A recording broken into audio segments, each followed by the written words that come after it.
Don't you fall down that. Stupid. There we go.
Yeah.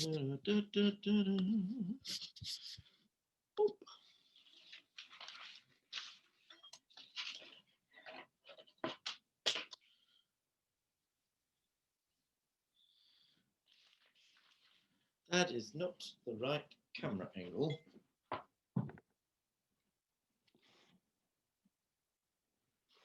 There it is. That's better.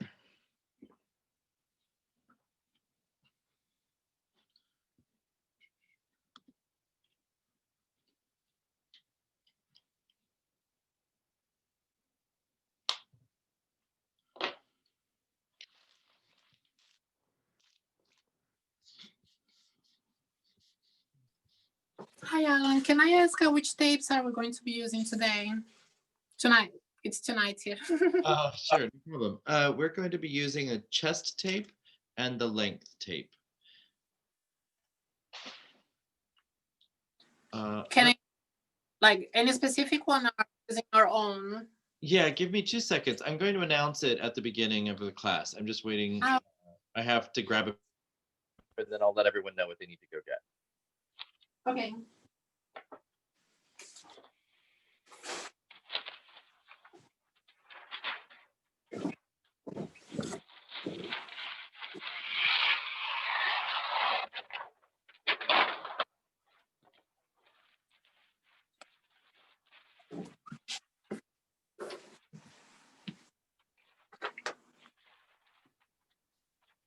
Since we're working on sleeves today, we need a couple of things. We need one of your doublet patterns. It doesn't really matter which one, but it should be a doublet pattern and then whichever tapes you use to make that doublet pattern so that we can measure the armhole and make the sleeve that goes with it.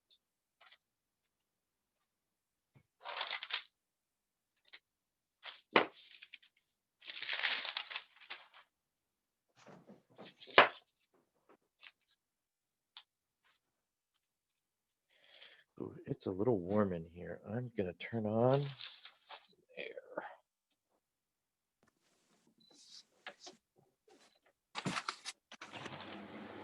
Alan, I have a question. Say that again? I have a question. Yeah. I did the effigy to my tapes. Can I use the effigy tapes to get the armhole measurement and use my tapes for this one? The effigy staves don't have the right kind of armhole for what we're doing. It should be one of the doublets. All right.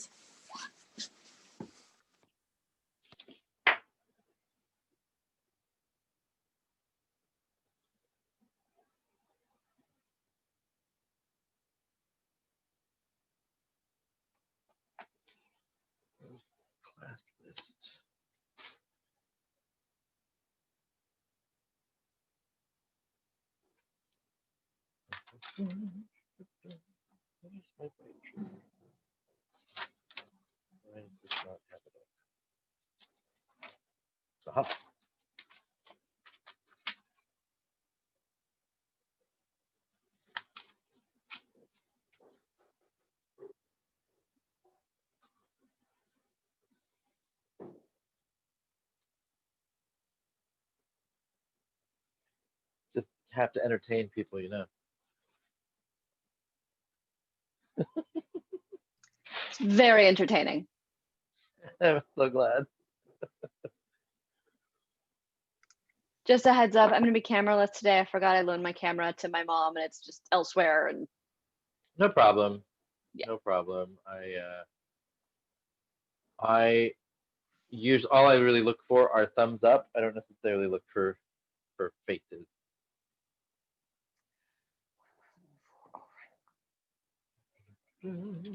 Although it is good to see faces, you know. These are my Patreon folks, my Sunday crowd. My I would hesitate to say favorite people, because for a teacher that's like, you know, the equivalent of saying you have a favorite child. But most of the Patreon members have been with me longer than a lot of the other students, so I feel closer to all of you.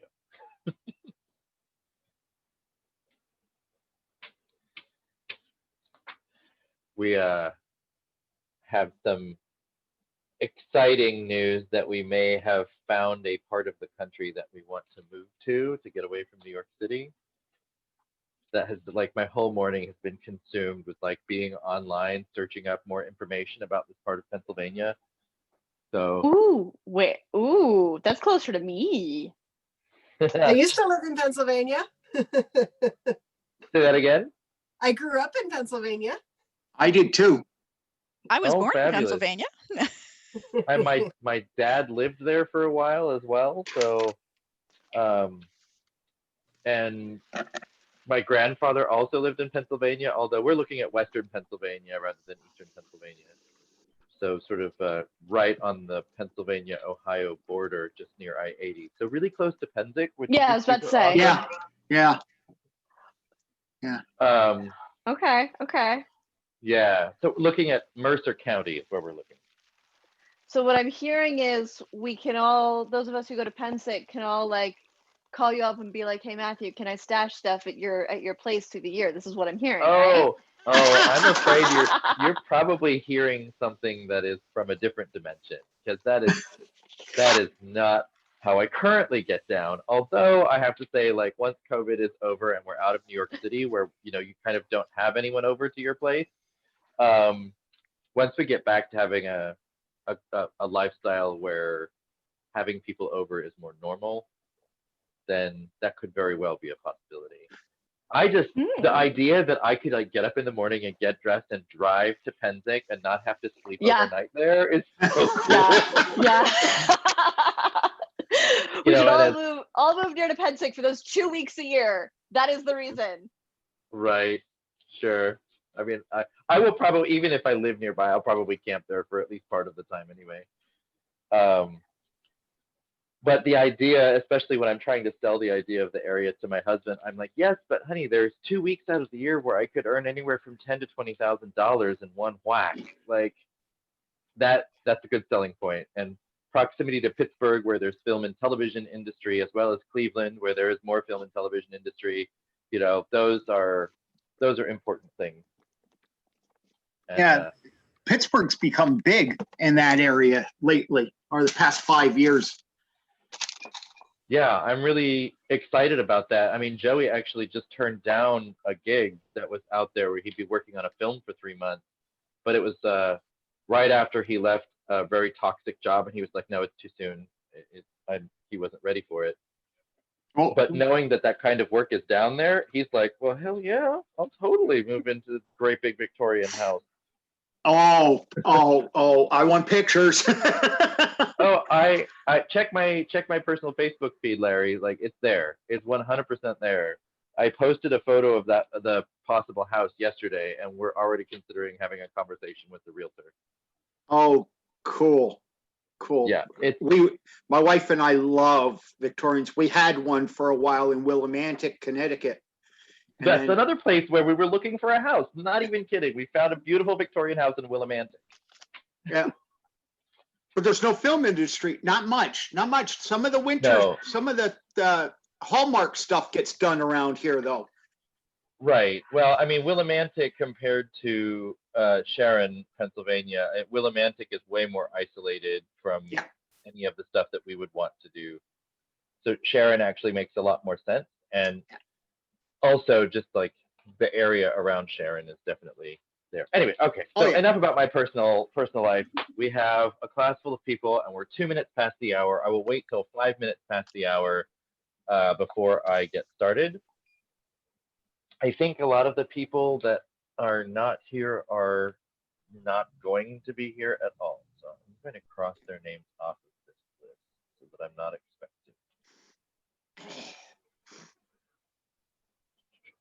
Ha, there's Meg. Who should be here at some point.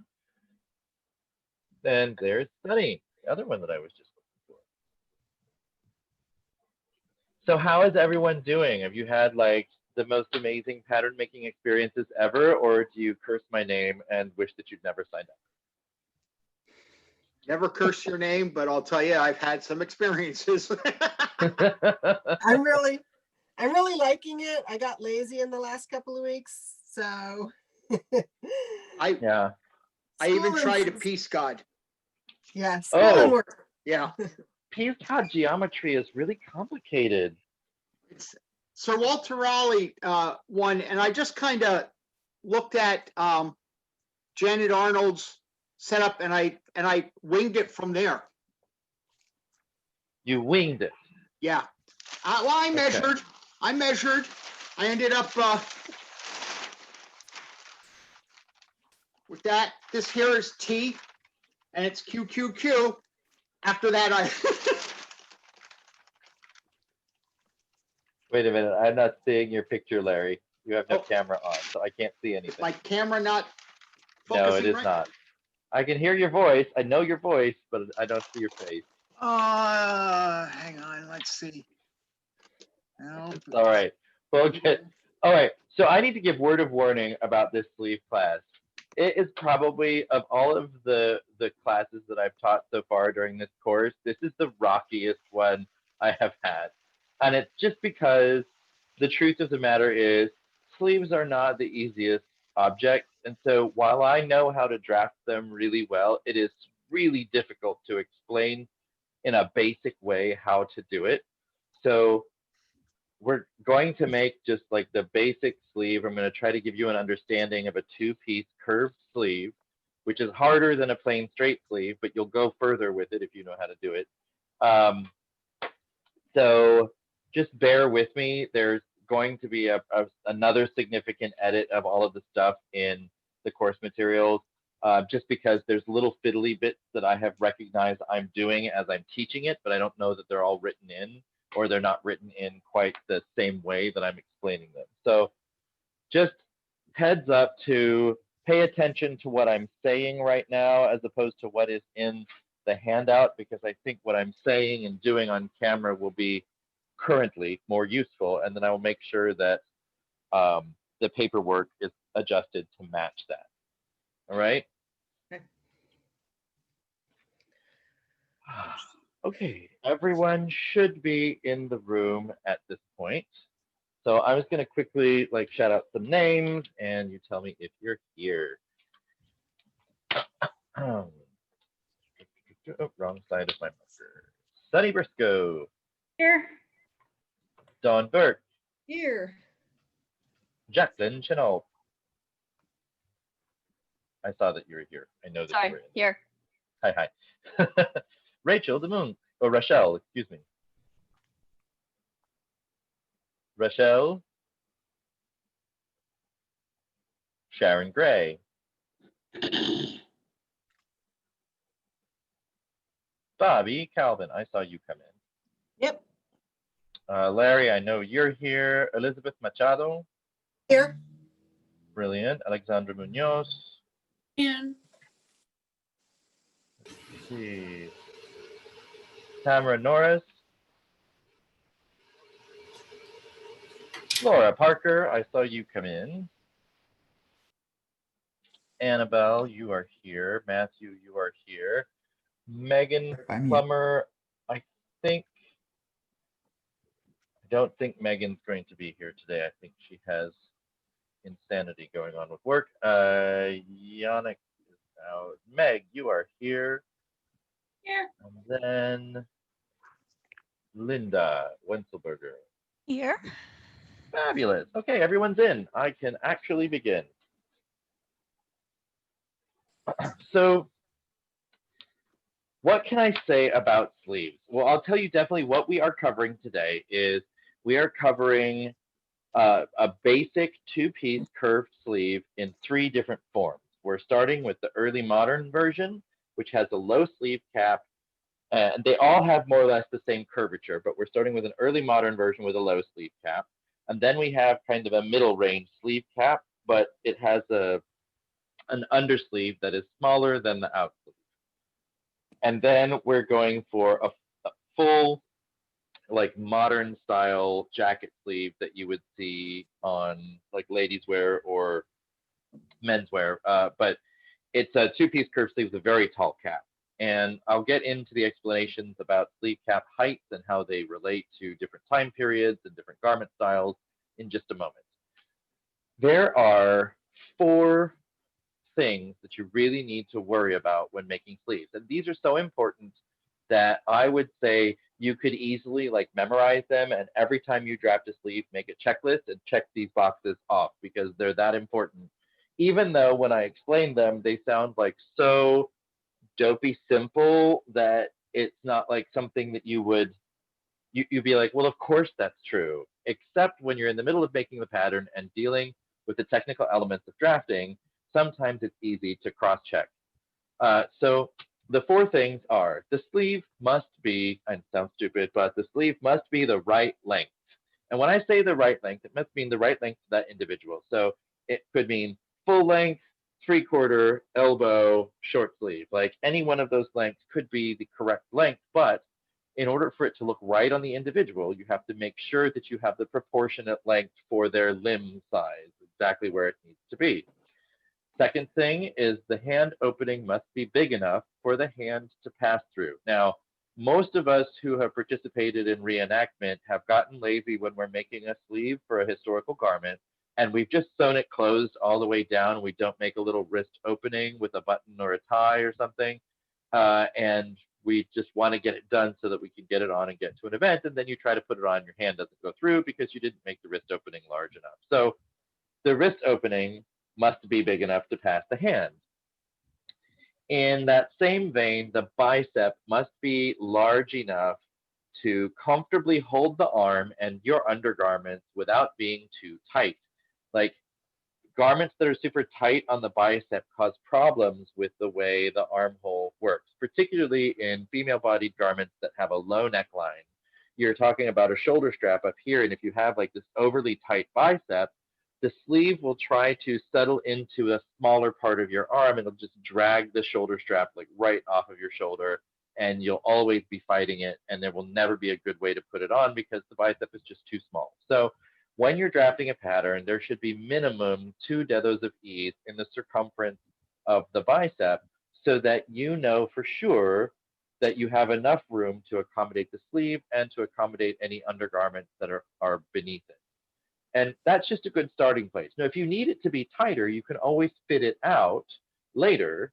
But when you're drafting a pattern, just automatically put in a minimum of 2 dedos of ease for the bicep area, and that should keep you in a sweet spot for making a good sleeve without it being too tight. So those are the first 3. Excuse me, 1, 2, 3. Now, number 4 is the sleeve cap must fit into the armhole. Now, this seems overly simple, but you'd be surprised at the number of people who will draft sleeve and measure it up, and then it is too small for the armhole, and then they just try to force it in and nothing works. And it's very sad, and it makes everyone cry. So what I'm trying to say is at the very minimum, the measurement of the sleeve cap needs to be the same as the measurement of the armhole that it's going into, at a minimum. Generally speaking, sleeves are cut slightly larger at the sleeve cap to go into armholes with a little bit of ease. And that ease has everything to do with the fact that the arm sits down along the side of the body, and you need room to deal with the pressure that comes from fabric trying to bend around this curve. Now, that brings me to the world of sleeve cap height and mobility and ease, because they're all connected. Bicep, sleeve cap, and cap ease are all part of the same synergy working together in the armhole. Now, if you consider the earliest time periods of clothing where we're making things out of rectangular construction, right? We've got tubes and wedges and we're putting them all together into these clothes. So your sleeve angle at where it attaches to the body is either straight out, as in like a plain Roman style T-tunic, or it might even be up, because if the garment is cut with an angle and the armhole is a straight like line, then the sleeve angle might actually be up. So earlier periods all the way through into the 15th century, you are looking at a sleeve cap height that gives you either this or maybe something about here, or even to here in the latter 15th century. It starts to lower just a little bit. Through the 16th century, the sleeve cap height changes from here to about here. And then into the 17th century, you start getting it to here. 18th century is to here. 19th century is to here. And then modern is the sleeve is almost at a right angle to the shoulder. And there are associated cap heights for all of those different angles. Now, as we get closer and closer to modern time periods, the sleeves are more down rather than up, because suit style culture, suits tend to be worn now by people that aren't doing as much physical labor. So mobility is not something that really is accounted for in the making of suits. So the sleeve cap height can be very high. There is an element of the sleeve cap height that has nothing to do with the human body or fashion, and pardon me, human body or mobility. And I'm going to get to that in a little bit. But I just wanted to talk about the fact that the different cap heights put the sleeve at a different angle to the body and how it relates to different time periods. So there are proportions that are connected to the different time periods. For example, like 12th century through 15th century, you're looking at either 0 cap height to maybe 1/10 of the armhole is your cap height. So to give you some idea of how large that is, if you have, a 20-inch armhole, that's 2-inch difference between the top of the cap and the bottom of the pit on the sleeve. So that's this far. It's 5 centimeters. It's not very much. So it's a very shallow cap. And as you move into the late 16th and into the 17th century, that goes from 1/10 up to 1/8-ish, 1/9 of the armhole, which gives you a slightly taller cap. And as you move forward into the 17th, 18th century, you go from 1/6 at the beginning of the 18th century to 1/5 in the middle of the 18th century. And then by the time you hit the Regency era, you're looking at 1/4 of the armhole measurement is the height of the sleeve cap. So on a 20-inch armhole, that now is suddenly giving you, a 5-inch cap height. So that is then significantly larger and taller. And it changes the way the sleeve connects with the garment. And when you hit the Regency era, you start getting fullness that's put back into the caps of sleeves. So there's like sometimes some gathering at the top. So there's a very different structure in the sleeve. It is also around this time period that they start using sleeve headers in the armholes of garments. So you start padding out the top of the sleeve to give it a specific shape. Plus, the padding of linings then eventually leads into shoulder pads, which you end up with in the 20th century. And throughout the 19th century, you're going from 1/4 of the armhole for your cap height. That is in the early part of the 19th century. And by the time we exit the 19th century, we have 1/3 of the circumference of the armhole equals our cap height. And that gets even more extreme when we get into the 20th century. Around mid-20th century, it changes from 1/3 of the armhole to 1/3 of the armhole plus about 1/2 inch. So it keeps getting taller and taller and taller, and the sleeve's getting more and more pinned to the side of the body. And I was working at Opera St. Louis one summer, and the head tailor there said, oh yeah, at one point, like probably in the 70s, I think 60s or 70s, they changed the way the cap height went because the suits were shipped in a specific size box. And I was like, wait, what are you talking about? He was like, oh yeah, there was like a maximum limit on the shoulder width of suits because of the boxes that they would have to send them in and efficiently packing them. And I was like, that sounds like BS to me. I don't buy it. And then I worked in the fashion industry, and there was a tech pack that I got for a sweater style that I was making. and it specifically had a line item that said shipping container, or must fit in shipping container dimensions, and it gave me the dimensions. Now, I'm working on sweaters, which they can squish into a box, which is totally fine. But, you know, when you consider that up until recently, boxes were not really custom, like cardboard boxes were made in standard sizes, which makes sense all the way up through the 80s. I think they started doing custom box sizes in the 90s. But so everything was standardized. So this idea that the shape of the box might actually have something to do with the cut of the garment really freaked my brain out a little bit. And then also working in fashion, and something that we know exists, but until I worked in fashion, I didn't understand that it was real, is modifying the cut of a garment for hanger appeal. And so you're modifying the cut of a garment so that it looks good to the customer in the store, so they'll buy it, but it may not have anything to do with how it looks on the customer themselves. You know, a good brand will try to find a sweet spot between those two so that, you know, the customer still feels like they're wearing a beautiful garment. Or for more expensive brands, I've seen them actually have custom made hangers that work with the cut of their clothes rather than trying to adjust the clothes to look good on a standard hanger.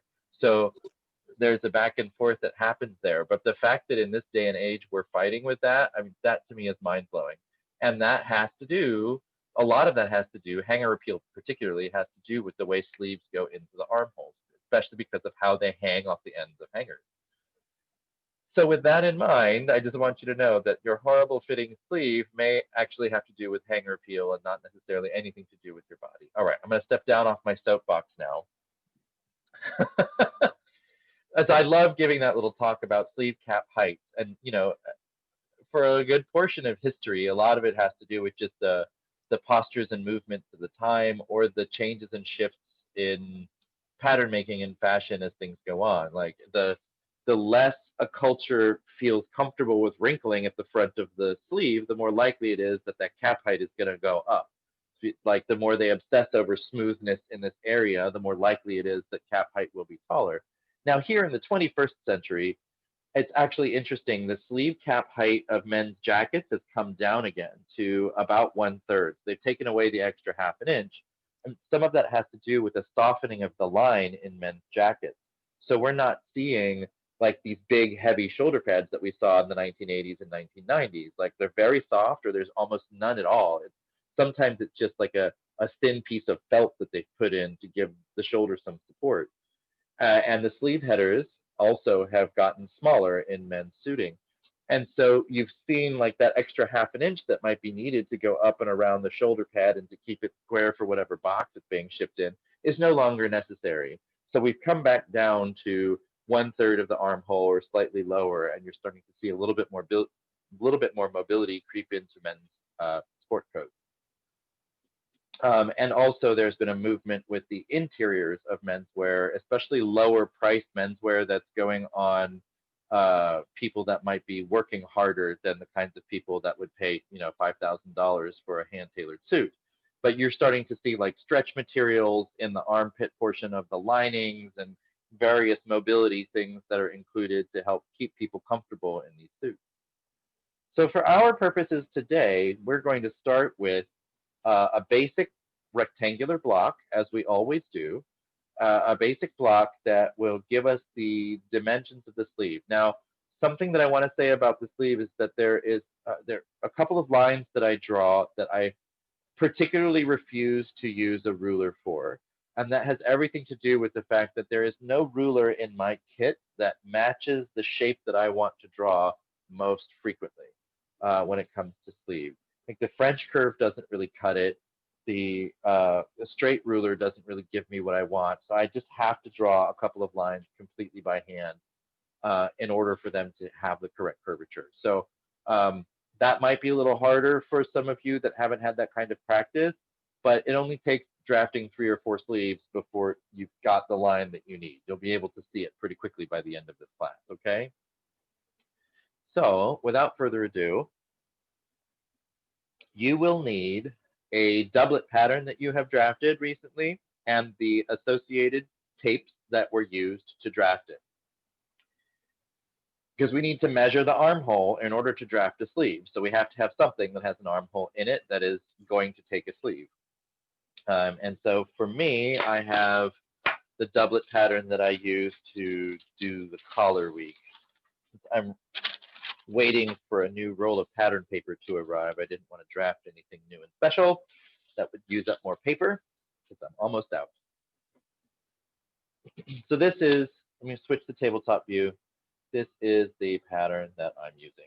And voila. Oh, we're upside down again. Hold on. Let me flip this.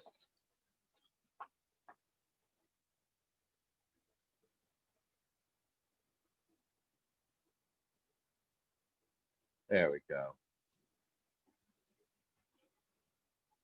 Much better. Okay.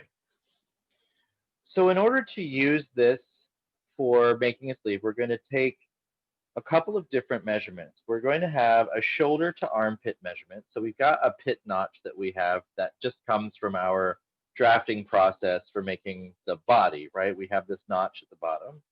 So we're going to measure from shoulder tip to pit notch, and then we'll measure the full size of the front armhole, and then we'll measure the size of the back armhole, and then we will add those together for a total armhole.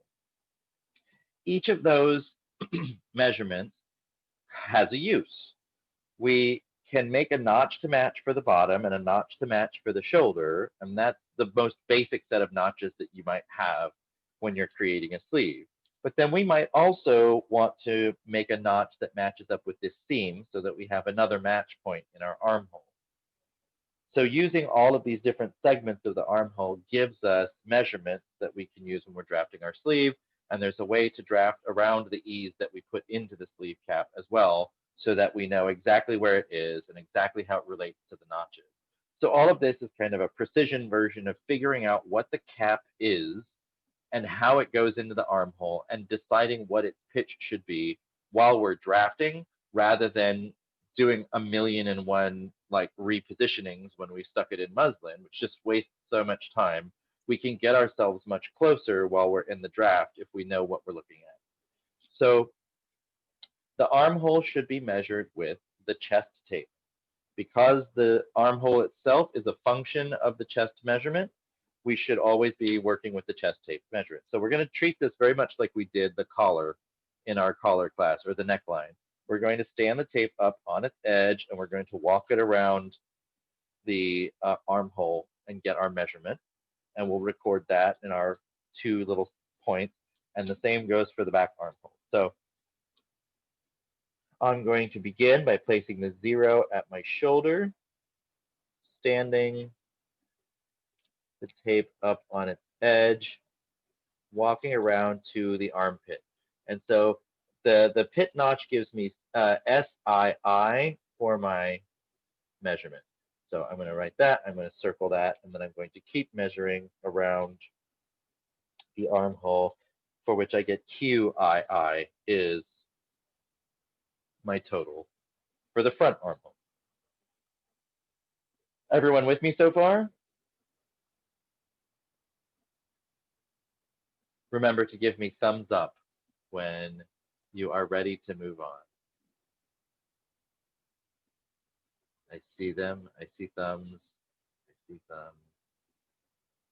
Tell me that second measure you got, QII? Well, that was what I got on mine. I don't know what you'll get on yours. Yeah, yes. Follow along and make sure I can make them relate. Yeah, mine is QII for the total front armhole measurement. And then I'll measure the back the same way. I'll place the 0 end at the shoulder, and I will walk the tape around, and I get SI as my measurement for the back shoulder.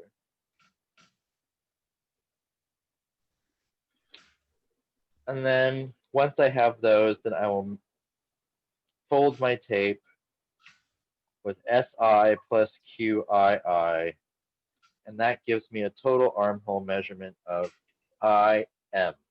And when I have that measurement, this is how I write it. I get AS equals C-IM, and I've written it in massive letters on the back pattern piece. And the reason why it's these massive letters is because I, as a beginning pattern maker, I would take this notation and then I would write it down. And then at some point later on in the process, I would kick myself because I'd be finding myself remeasuring the armhole, even though I already have the number written. So I just started writing it in larger and larger and larger letters until I stopped missing it, and I would just go back to it. So you'll always see it on my patterns. Even some of my old ones, you'll see like this massive like arm size measurement written on the back of the pattern piece. So learn from my mistakes. Just write it in giant letters now.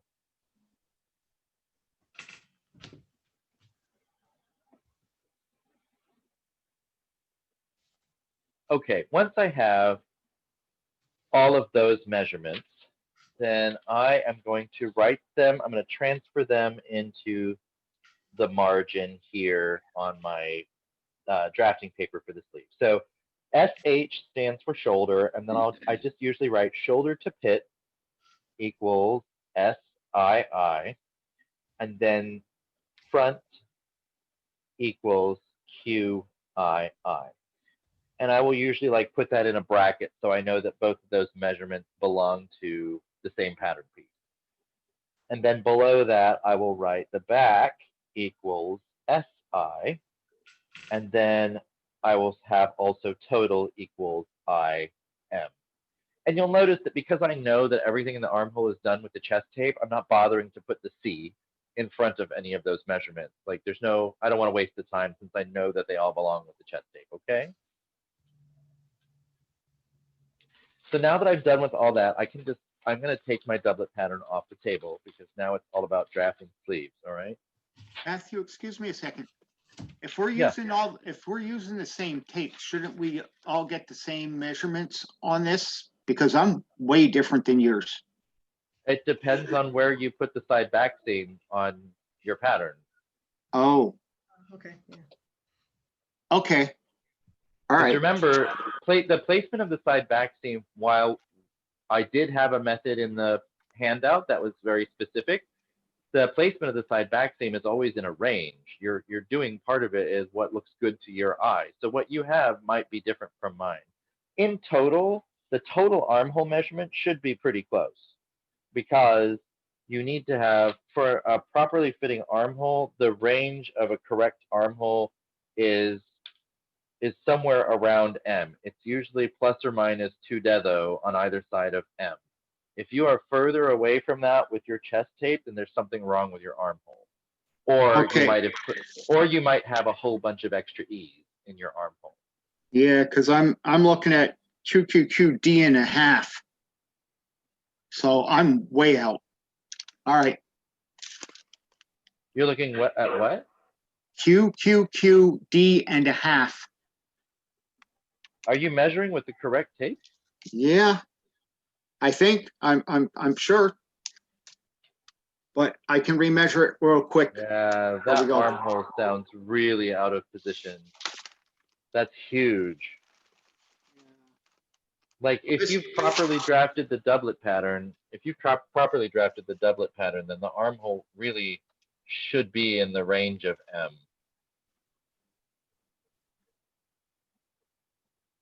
Yeah, because this is trying to take some of the E's and that out and add it in. So yeah, I'm probably way off.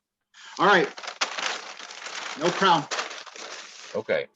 Now, Matthew, I'm having the opposite problem. I'm coming up much shorter. I'm actually coming up at TD for the total arm side measurement. That's really small. Are you Yeah. drafting a female? Are you drafting a female-bodied garment? This was actually from the female body doublet that we did in class a couple of weeks ago. Yeah. Mm-hmm. I mean, it's close to the range of being correct because TD1/2 is getting close to M, right? Like I said, it's 2 dedo. Right. 2 dedo on either side of M. So you're still pretty close into that range. Like you're only about half a dedo off from the range where I would say is okay. Okay. And also, to keep in mind that if you're making that doublet pattern for a real a real human in your world with real measurements, you probably would have had to do that around the shoulder point-to-point measurement and raise the neck slightly, which would enlarge the armhole, and I guarantee you it would probably be close to M if you did that. So I think that you're pretty close. So Okay. Quick question, Matthew, the on your notations. Sorry, you've got the shoulder height, and then it's what's your notation there for down to the pit area? I'm just trying to make a note so I can understand it in the future. shoulder to armpit on my draft is SII. All right, Total front is QII. in front. Okay. The back armhole is SI, and the total armhole is IM. Okay. Thank you. You're welcome. Okay, so this draft begins just like every other draft. Now, in the handout, I have drawn the diagrams right side up, but as you know, I'm a tailor and I draft everything sideways. And also, there isn't enough frame going up and down for me to draw the whole sleeve that direction. So I'm doing it sideways. So I draw my long horizontal, and then I will do a perpendicular line to that. Just like every other pattern we've drafted so far, that's how it starts. Then I will grab my length tape. I'll place the 0 end at my intersection of those two lines, and I'm going to make 2 marks on this line. The first mark I will put at 000, which is the elbow level, and the second mark I will put at TTII. Now, if you are working from a handout that has QQQ as the length of the sleeve, please disregard that copy of the PDF. It is old, and none of that information.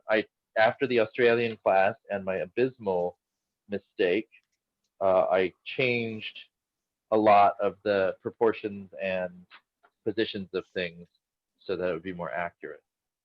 So if you have QQQ as the full length, then you have the wrong paperwork right now, okay? Can you repeat those lengths again, please? I was catching up on that. The elbow level is 000, and the bottom length of the sleeve is TTII.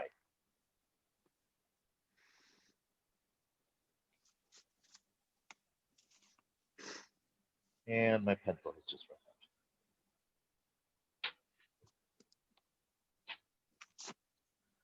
Do you not have a copy of the PDF in front of you? I do, but it's the wrong one. I tried to print out the new one and my computer died. Ah, okay.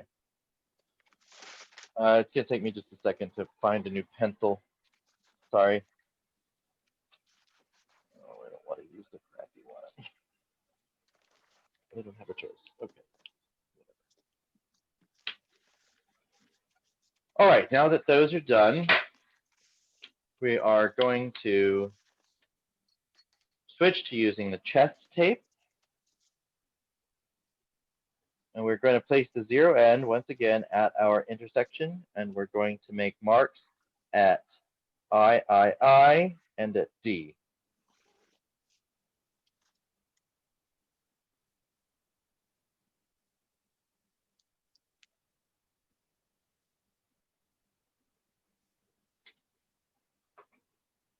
And then continuing with the chest tape, we're going to measure along the top of our block here, the short end of the block. We're going to measure half the armhole measurement. So if I know that my armhole measurement is IM, so that's here on my tape, then I'm just going to fold my 0 to that place. And then I will use that to mark the width of the top of my block. And using that same folding technique, then I'll fold it in half, and I will make a mark for the halfway point as well.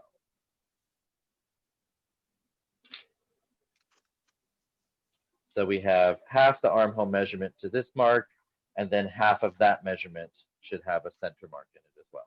Now that we have those bits, we can close the block into a long, skinny rectangle.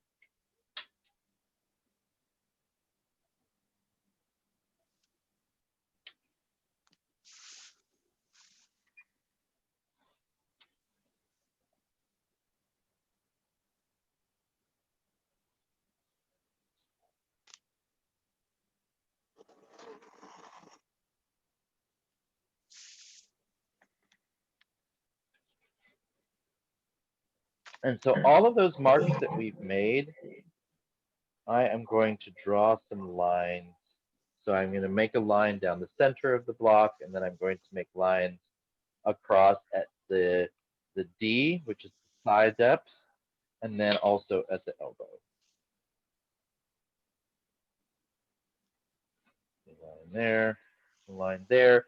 The I point that we drew along the front doesn't need a big line off of it. It's just a contact point on the front line.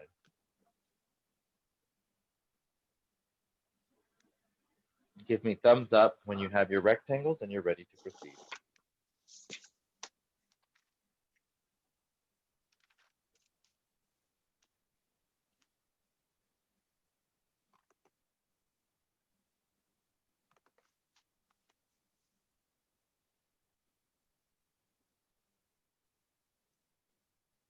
Okay, great. All right, grab your chest tape and place it on the far right corner of the block and measure down from there 1 dedo with your chest tape as well. So what this is this 1 dedo that is up from the sideline and this 1 dedo that is down in the back. This sets the angle of the kind of football-shaped lozenge that's going to show up that gives us our cap and our pit. So this gives us that angle around which our little lozenge will be drawn. The last point that I need to be able to draw the cap is the bottommost part of the armhole, the pit. So I am going to place my measuring tape here. It doesn't really matter which tape that I use because I'm just trying to find a mark. Now, I have in the handout, I've written it at 1 dedo along the sideline toward the front from center. I have 1 dedo right there. Depending on the pitch you want of the sleeve, it can be anywhere along this range here in the middle. I have been finding with the way the measurements have been working out that it seems to be working out better if we find the halfway point there, and I will add that into the paperwork as well. It's all about the shoulder placement and the pitch of the sleeve.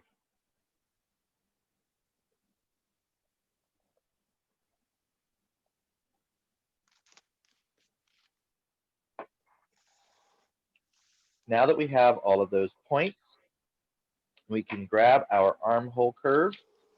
I prefer using this one for drawing the curve of the sleeve cap rather than the French curve. This one has the curvature is too flat. It doesn't give me the right shape like the sleeve cap. So I do this in 4 little segments, and it might be easier for you to just put your pencil down for a second and watch me do it.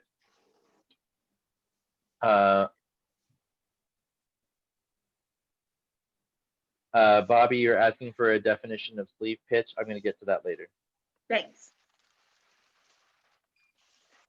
So the first leg I'll match it up with the back, and then I will try to find a place where the curve as it hits the top mark looks about the same on both sides, so that I have coming up from the bottom and then coming right, like the topmost part of the curve of the ruler should be hitting the line right at that mark. And then I'll flip this the other way, and I'll draw the same thing from this front mark here. Once I have that, then I'll flip the ruler the other way, and I'll draw to the bottom mark. Matthew, the front of your draft is out of frame. Go to full screen if you can. Sometimes that helps. So can you see it now? I'm just going to go through those steps one more time. So use the curve here, draw the line, flip the ruler here, draw the line, flip the ruler this way, draw the curve to the pit, and then turn the ruler again and connect to the top at the back.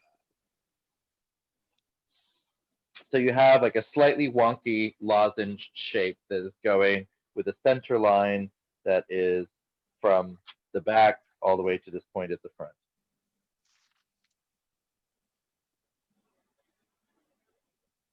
So yeah, Matthew, just to reiterate, the pattern paper that you have, your bottom line is right at the edge of the frame. So I think that's, yeah, and now it's just slightly above. See, I've got Yeah. like on my frame, I've got 4 inches, but you have to be on full screen in order to see all of it. That's weird because okay, I will undo my full screen and redo my full screen and see if that works. Okay, thank you. I mean, I can angle a little bit more, but then I don't want to run the risk of losing the top part of the image. How's that? Is that any better? That is much better. We were just seeing part of your floor as well. So we were like getting an image that was off the table. But for me, that strange. For me, that looks really good right now because I can see your full work area and no floor. So thank you very much. Okay. Because see, in mine, I can't. Sure. In mine, Yeah. I can't see the far edge of my Oh, paper. interesting. Well, thank you for making that adjustment. I think it'll make it easier for people to see. Thank you. Okay. Sure. So just so that now, since everyone can see, I'm going to redraw this line. First, I'm going to start here. I'll draw that. Then the ruler flips. So I'm always aiming the fat end of the curve toward the center of this cap. And then this bit gets drawn down here, and then this bit gets drawn over here.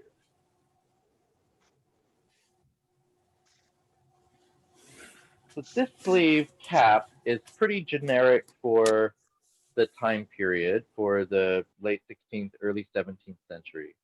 One of the things that you'll see is often in the layout in the manuals, they don't show the side of the sleeve. They just show the cap, and then as they're making the garment, then they cut out the pit at some point later on. And I think it's really interesting because there's some people who presume that because they're not showing the side that they didn't use them, but there are no extant garments that do not have a lower curve in them. So what you're seeing in the manuals is clearly what you're supposed to cut out versus what you end up doing in the construction process. So they're probably just removing this piece of fabric sometime later in the construction process. I've never seen an extant garment that doesn't have like a cap and a pit, if that makes sense. They always have them. It's more comfortable to wear when they have a pit, because if not, you end up with a whole bunch of fabric under your arm, and it is super uncomfortable. So now that we have this, there is ease that is in this cap now, and that has everything to do with the fact that we've taken a straight rectangular box and we've drawn curved lines into it. So by the very nature of the curves, we are adding length to the width of this box. So you'll end up with about a dedo to a dedo and a half of ease in this sleeve cap. And the way we can figure that out is we can find the bottommost part of our armhole, and we'll measure half the armhole measurement up one side and half the armhole measurement up the other. And then we'll have 2 marks that should have a gap between them, and that tells us how much ease is in this cap. So I'm placing the 0 end on the pit mark, and I'm measuring around to the front. That gives me DI and a little bit less. And then I'm going to measure around to IM would be half before Q. So half before Q puts me right here just past my center mark. And then I will turn the tape around and I'll measure half before Q going the other way.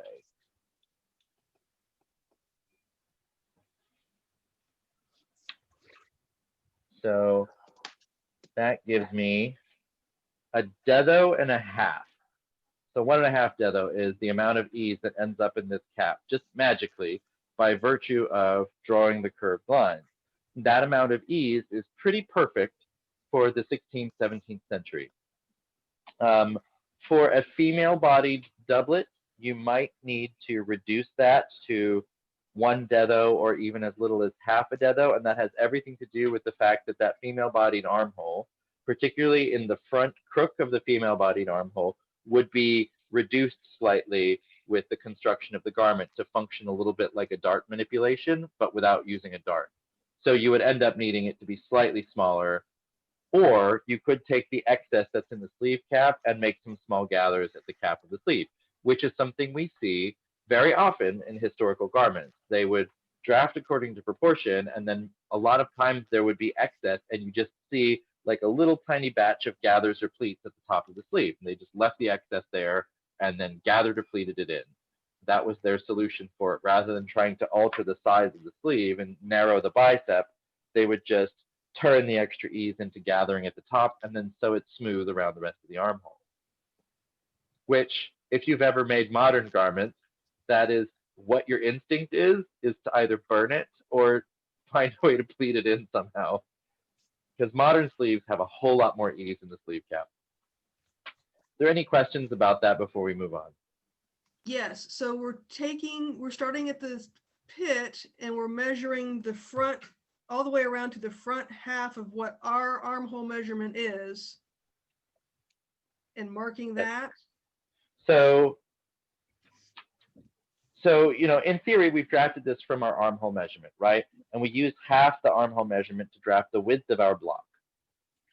So we'll use half the armhole measurement to measure from the pit somewhere around on the top. You'll end up here, and then you measure that same measurement along the back, so that you have your total armhole measurement, and then whatever gap you have between those two marks is how much ease you have in the pattern. Okay, so on mine, on the front part, I'm actually coming up a little bit short of that. Is that also a possibility? Well, my mark ended up past my halfway point. Yeah, mine's coming up just a little bit before it, so that's what I was wondering. It should still be fine. Okay. Measure around the back and see where you end up. Yeah, it comes back behind it now, so closer to what you got there. There So should that- be 1.5 dedo. If you're following with my measurements, you should have 1.5 dedos of ease. And that's I got like 1 1/4 dedos or so. Perfect. That's exactly what it should be. Right, So closer in to a 2. male-bodied garment, when this sleeve goes in, one of the things you have to keep in mind as well, in a female-bodied garment, we have this armhole, and this area here is what I'm talking about. This area would be eased down and reduced so that you have kind of a tighter hook. So that's where the armhole would need to be slightly smaller. And in women's wear, most often they transfer that into gathers at the top of the sleeve. In contrast, a menswear armhole is likely to be stretched in that area, adding about 1 dedo to the circumference of the armhole. So we now have that available to us by virtue of the ease that has magically appeared in the cap of this sleeve as we've been working. Okay. Thank you. You're welcome. So, that explanation was not just to answer your question. That was actually the next part of the lesson anyway, is to talk about like what that ease is there for, because it's a fairly shallow sleeve cap. So in reality, we don't need a whole lot of ease to get like up and over the crest of the shoulder. This is all about making it fit the contouring that we've put into the armhole, or of the armhole of the body. Okay, with that done, that's the hard part. So the rest of it is pretty darn easy. So what we're going to do next is we're going to find the width of the curve, and we'll be measuring the negative space of the curve here, and then we'll find the front point of the wrist here and the back point of the wrist here, and then we'll just draw the remainder of the sleeve, and we'll be done with this draft. Okay, so using the length tape, grab the length tape, we'll measure 1.5 dedos in from the front edge, and that gives us our depth of the 4-seam curve. Now, in the 16th and 17th centuries, sometimes you have really crooked sleeves, particularly in the 1620s. You have like these massively bent sleeves. So the way you work with that is just by making this deeper and deeper. And then as you make this deeper, depending on how far you go and how crooked your sleeve ends up being, you might need to move part of your elbow outside the back of the draft to keep it a shape that can be worn. But for the most part, I find that 1.5 to 2 dedo is pretty spot on for a reasonable curve for this time period. So for those of you working along, just go ahead and use 1.5. I think that will be the best choice right now. Down here at the bottom, we'll switch to using the chest tape, and we'll measure 1.5 up from our TTII mark, and that's where the front point of the wrist hits the front line.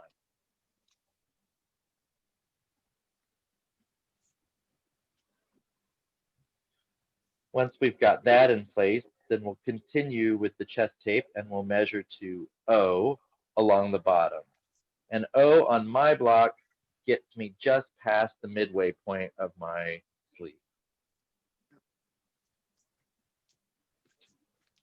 Once I have that drawn, then I'll just connect those lower 2 points with a ruler so that I have a nice straight line to visualize or work from.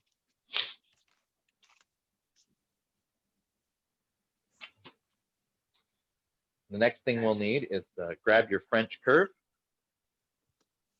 and we'll draw the 4 seam. Now this, I'm keeping the French curve quite flat. I don't want to have any like really bulbous curves in here because that's not going to do what I need it to do. So I'm going to keep it really flat. I want it to meet up at the front of the wrist and then run right into that mark without going beyond it. I don't want any bumps before I hit that mark. I'm going right into the mark.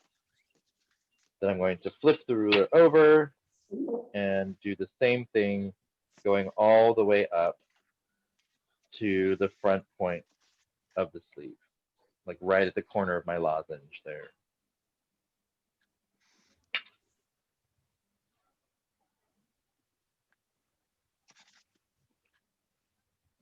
So those of you who sorry, that sounded like an echo.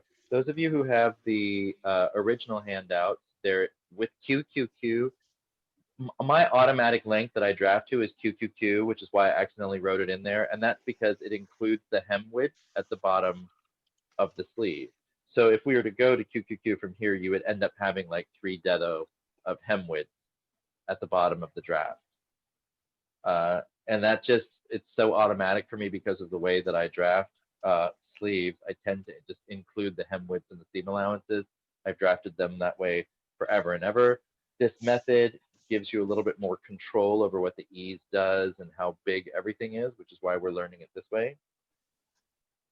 But that's why I made that mistake. It's because I have always drafted with the hem allowance included. With all of this drawn in place, now all we need is the hind seam of the sleeve. Now this is the one that I said I don't like to do with the ruler because it is the ruler is never at the right angle. Like if I aim this for the elbow width here, then I have far too obtuse of an angle coming in to the back of the sleeve. If I aim it so that I have a better angle going at the back of the sleeve, then it hits the back line too high above the elbow area. So this type of sleeve in all of the historical drafts, it comes very straight down off of the back of the arm side or the sleeve cap. It comes very straight down and then it bends at the elbow. So any one of those angles just does it wrong for me at the wrist. So instead, I use my hand to draw what seems to be a more correct angle. And what it does is it leads me to finishing the elbow curve just slightly above the actual elbow line, but I can have a lot more control over what that line looks like if I draw it by hand. There is a special curve that exists in the world of drafting. Yep. Yeah. And this one still doesn't get me exactly what I want, though. I mean, it might closer. get close, but it's a little bit closer. But then I would have to come in with my French curve after that, and using 2 rulers when I could just draw the damn thing by eye. There's to me, there's very little point in that. There's if anyone has ever followed the EnglishCut.com, he's an English Savile Row tailor. He specifically talks about learning the rock of eye method of pattern making. And the rock of eye method basically means that you hand draw all of your shapes. It's very artistic. And he said he was told that he had to do that because the master tailor that trained him said, well, show me a straight line on the human body and I'll let you use that ruler. Which I've just always found a great, just a great way to describe why it's important, I think, to learn how to use your body to draw these curves, because a body will be wearing them. So somehow the harmony of drawing it freehand with the motion that your body gives you makes it a better fit, I guess. That's the principle behind it. I'm not entirely sure. I like my rulers. They don't always work for me. Okay, this sleeve is done. Now is the time when I will talk for a moment about pitch, because I'm about to put notches on this sleeve. And Bobby wanted to know more about what sleeve pitch means. And what it means is it basically just means where the sleeve goes into the armhole and the angle at which the sleeve sits once it's in the armhole. So I'm going to switch to the front view. In my shop, there we go. So sleeve pitch basically means like our natural posture.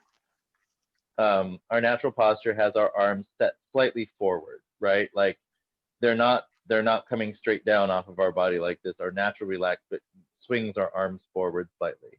So that's the natural pitch. Sometimes, especially on dancers, I might position the sleeve at this angle on the body because dancers so often have their arms out front, and that's where it will look best. So I might adjust the pitch of the sleeve to be here.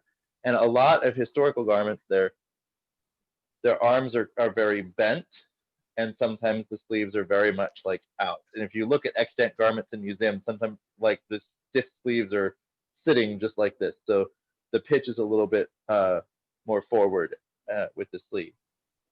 So in terms of what that means for notching, what we'll end up doing is we can begin at our pit here, and we can use that shoulder to pit measurement to follow around here, and then we can make a mark, and then we measure the remainder of the sleeve from the other side and make another mark, and it will put the center of the top of the sleeve here.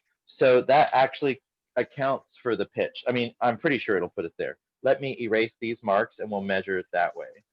The first type of measuring that we did, where we just used half the armhole and half the armhole, was so that we could identify how much ease was in the sleeve cap.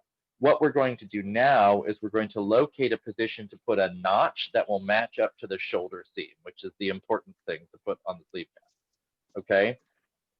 So my shoulder to pit measurement is SII, right? So I'm going to place my 0 there. I've got DI going to the front of my arm side, pardon me, the front of my sleeve cap. Then I'm going to go along the top of the sleeve cap to SII, and I will make a mark. That puts my mark right there. Okay. So now I can take SII away from the remainder of my sleeve cap, and that mark will give me here. So my total is IM. So I want to subtract SII from IM. So what I'm going to do is I'm going to start my armpit at the end of where my shoulder to pit measurement goes. So I'm going to put SII on my 0, or pardon me, on my pit notch, and then I will measure around to IM, which puts it there. And so then all I need to do is find right in the middle of that, and that is where my notch goes for matching up to my shoulder. That centers the ease over the shoulder seam on my garment. And so you can see that this is slightly forward of center, and that means that when I put this on, that means this sleeve will be turned slightly so that it comes off the shoulder at a slight angle, which is pretty much exactly that angle I just showed you when I had the front-facing camera on.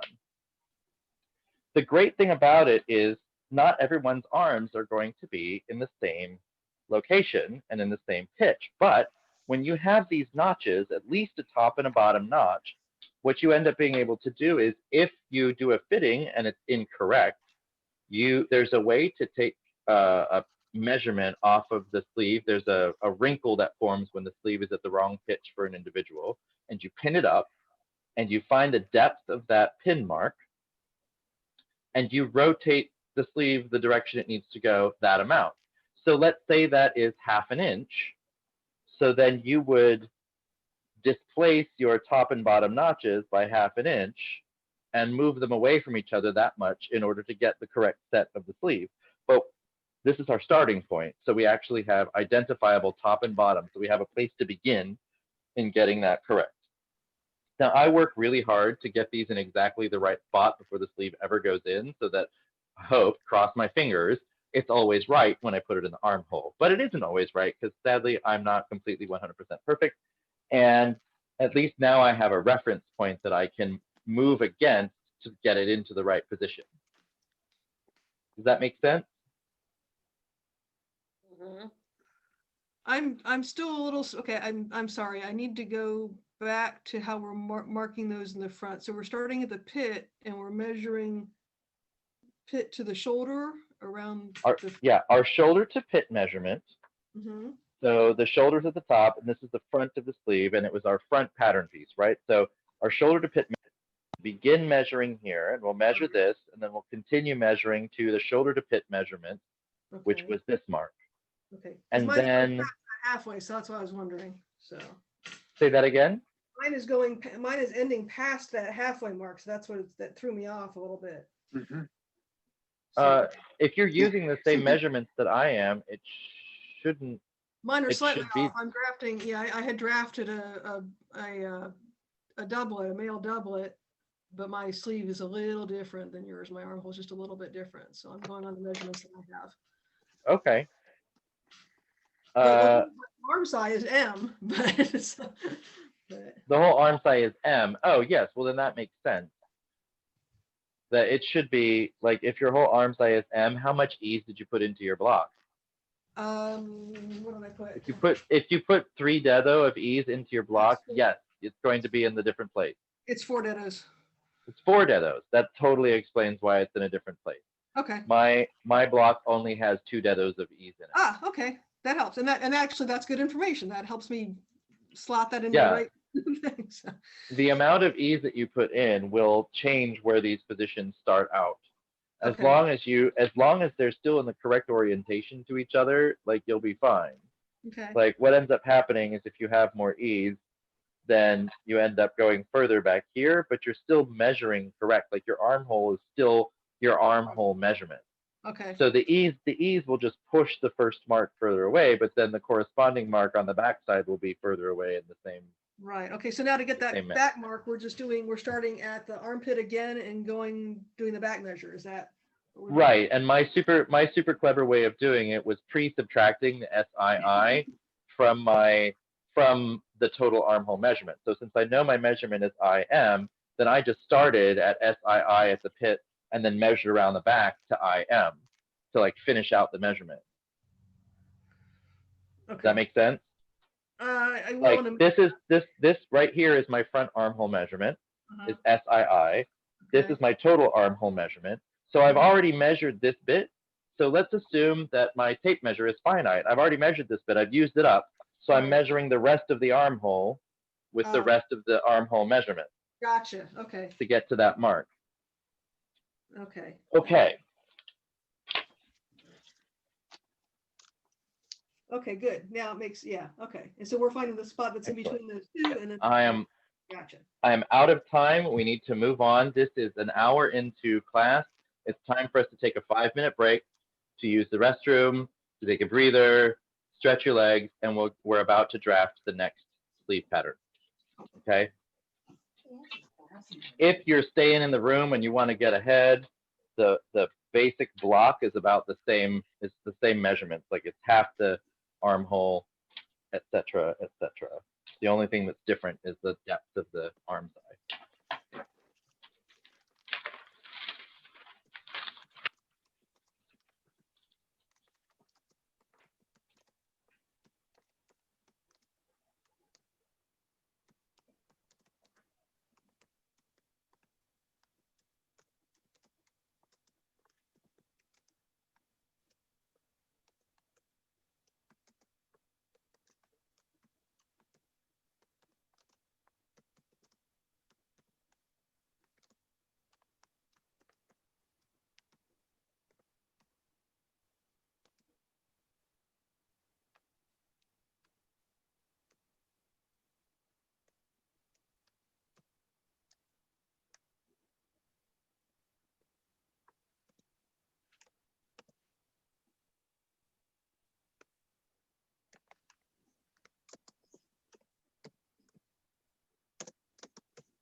Okay, I'm going to get started back here in a second.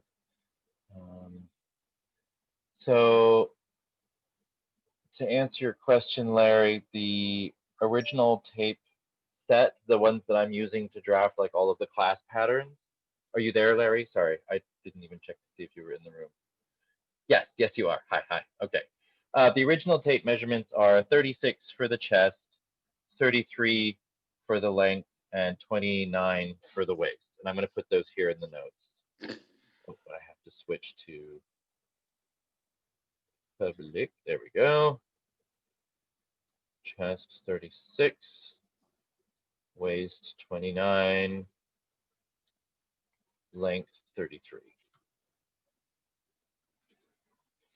Alrighty. Everyone ready to move on? You can see thumbs up if you're ready to go. Brilliant. So, full disclosure, the draft that we're about to do is the one that failed like so miserably in my Australian lesson that had me like questioning 25 years of skill and practice at doing this. So it has been corrected and it has been right in every class since. It's just super frustrating that it came out wrong. So please forgive me as I proceed with caution because I'm a little scarred by the whole experience and I'm convinced that it's going to come out wrong even though I know it won't. So please bear with me. I'm human. The Australians were very excited to have seen me make a mistake and to have learned from it anyway. So to let you know what the mistake was, in drafting the width of the block, as the sleeve cap gets taller, the bicep gets narrower. And what I had accidentally done in the paperwork is that I had made the bicep get wider for this draft rather than stay the same or get narrower on the block. And it completely ruined all the interaction of the undersleeve and the outsleeve. And like I was conceptually knowing that it has to go smaller, but then ended up typing that it went larger for some reason. So, and it's the exact amount that that when it gets narrower, it should come narrower. Anyway, we're starting with actually the same width of block on this one.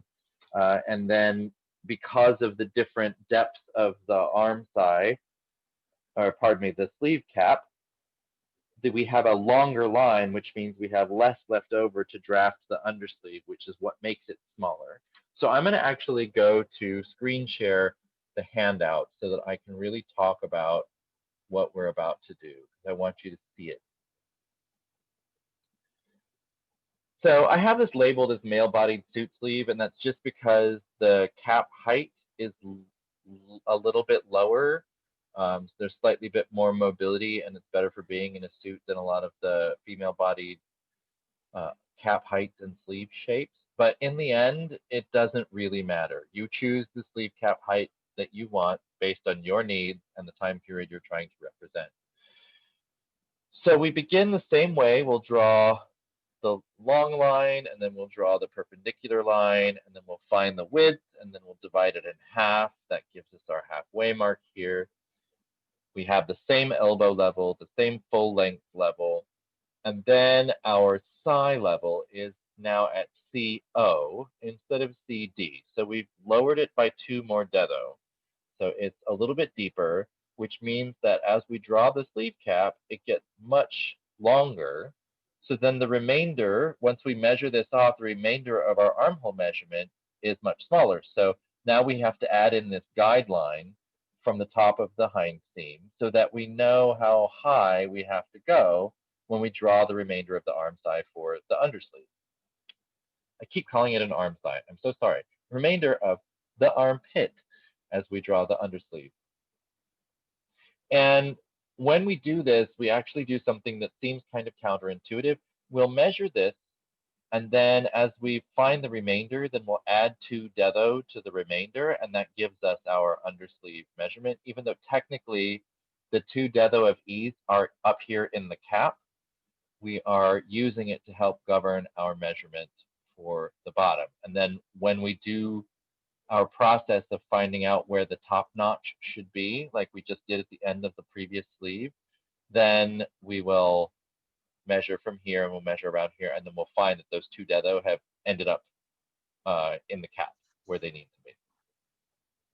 So I'm just giving you a brief rundown of how all of this is going to go so that it makes more sense when I'm doing it on the paper in front of you. We now have 2 different widths of the outsleeve and the undersleeve. So unlike our half and half pattern that we just drew, where the outsleeve and the undersleeve are the same basic shape through the arm, but the cap is different, now we have 2 completely different shapes. And down here at the bottom, we have 2 completely different widths. Now they still total O for the undersleeve and O for the outsleeve once all of this is added together, because OI plus DI is still equal to our Q measurement that we would end up having as we did with the previous one. Our total wrist opening was Q. So we still have that same measurement down here, but now we've displaced this one larger and made this one a little bit smaller. All right. I'm going to stop this screen share, go back to the tabletop, and let's.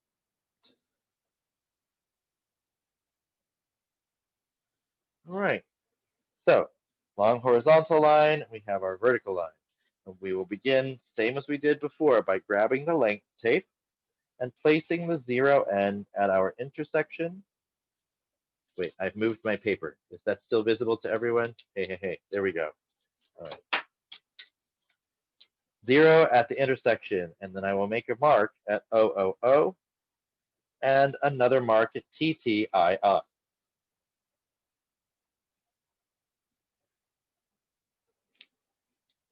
And then I'll set my length tape aside and grab my chest tape.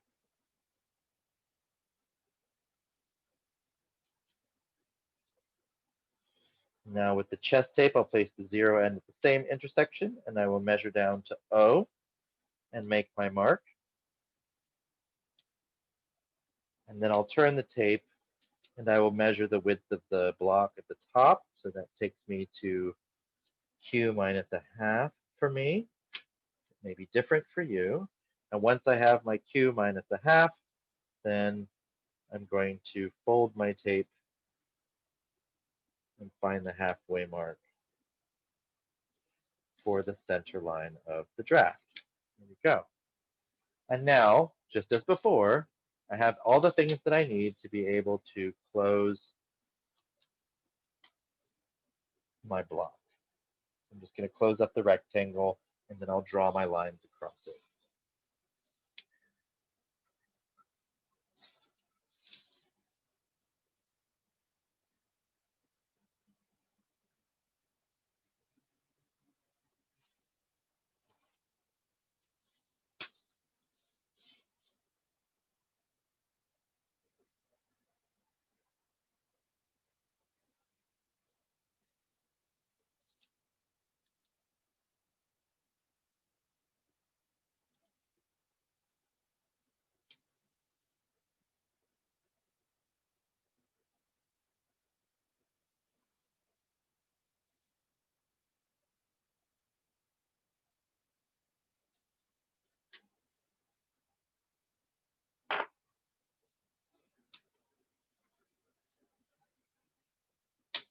All right, so we now should have a rectangle with our lines in it.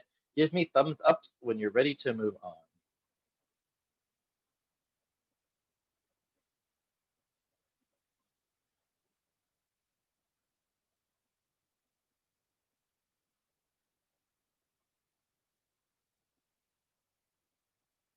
Great.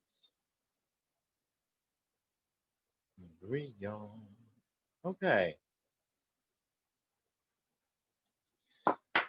So if you recall from when we were drafting the body blocks, when we had the arm side box in our body block, we did this thing where we kind of divided the bottom into thirds and we divided the front into thirds.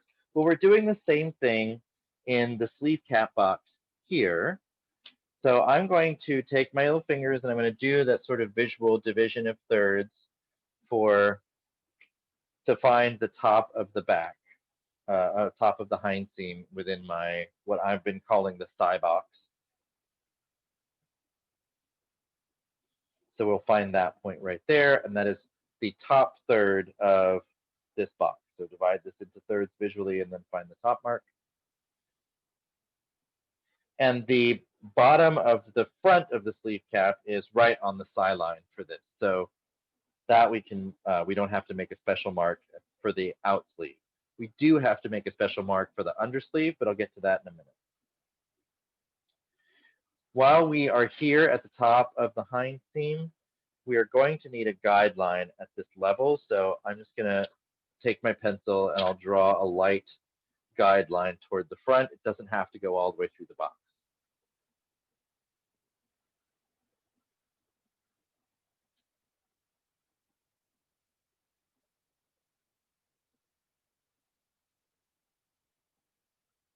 All right.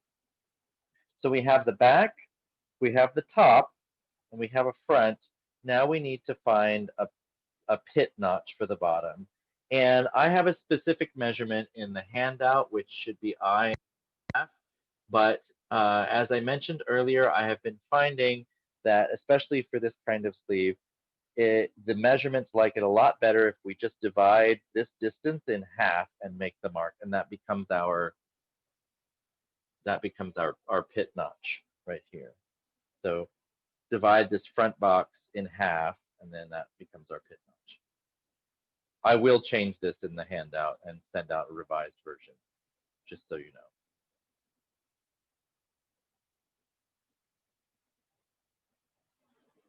Okay, so we have top, we have back, top, front, pit.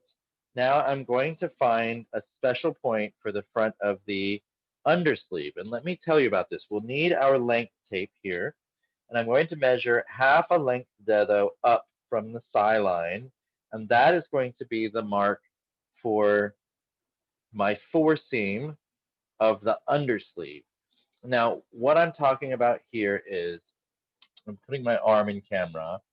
On a foreseam of a half and half sleeve like the one we just drafted, that seam sits right on the top of the arm, and so its bend is good for the shape of the arm, right where we drafted. However, this style of sleeve has an offset seam because the undersleeve is smaller than the outer sleeve.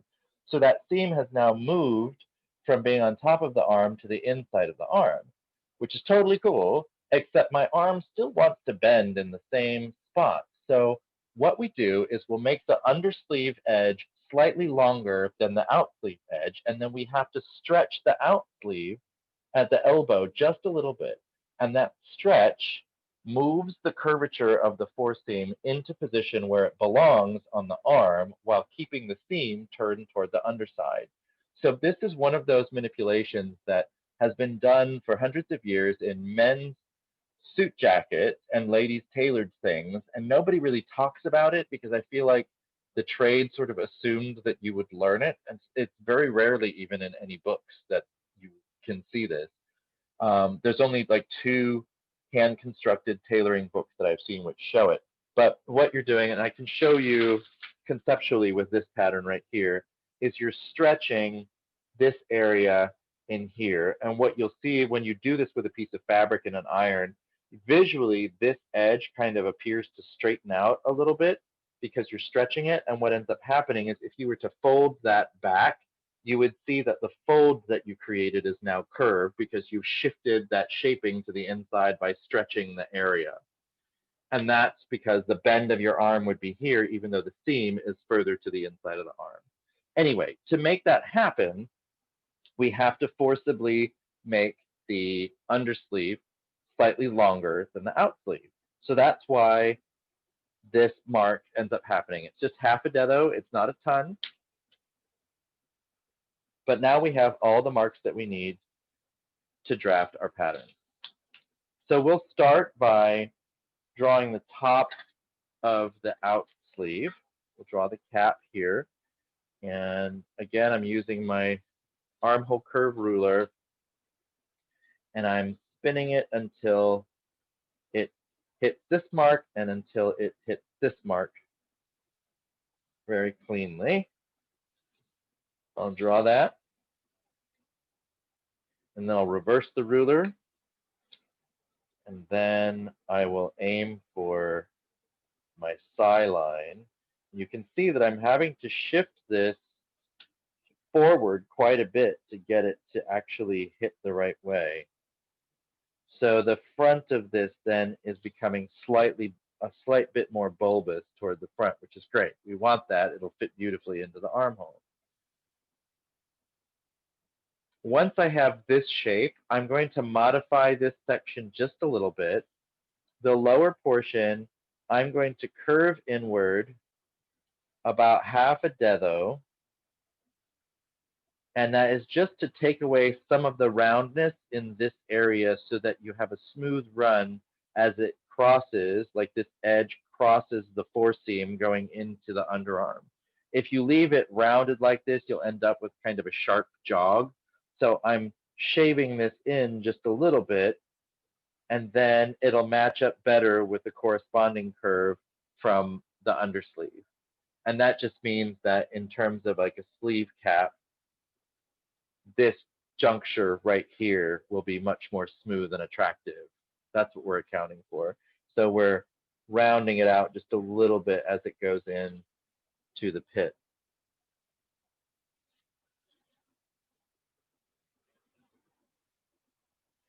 And usually, like if you want a measurement for that, you can take your chest tape, and I would measure up about 1.5 dedo, and then measure in half a dedo at that spot, and then come in that much and then blend back up into the curve of the cap. I'm going to hold this up to the camera because it's really small and far away on my table, and I want you to be able to see what it looks like. So that's what we're doing.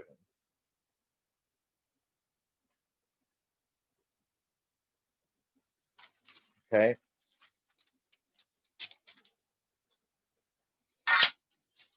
So I'm going to continue to draw this armhole, but we're about to do a little bit of complicated work with our tape. So the first thing I'll do is I will draw from my upper mark here to the pit. So I'll just stick the curve of the ruler in there till I match up with those 2 points.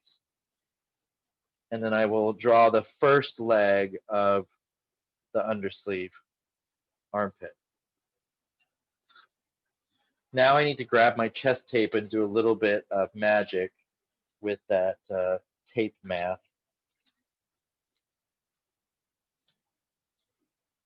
Sorry, this is the end of my paper roll, so my paper is really curly.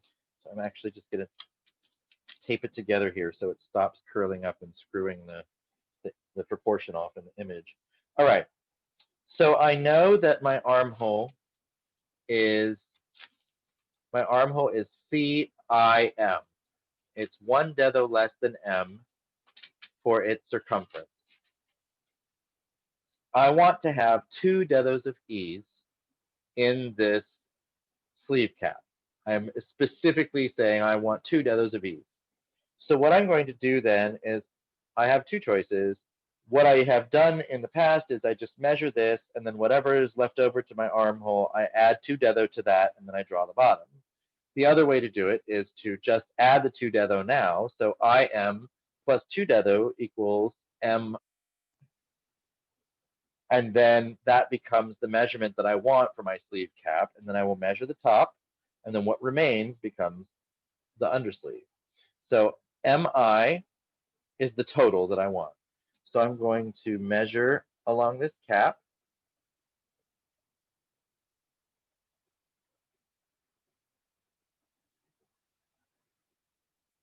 All right, I've measured all the way down to this mark, which gives me just half before T, half a dedo before T. So I'm going to place that half a dedo before T on my front of my undersleeve, and I'm going to measure to the pit of the undersleeve, which you can't see when my hand's in the way. So I've now measured to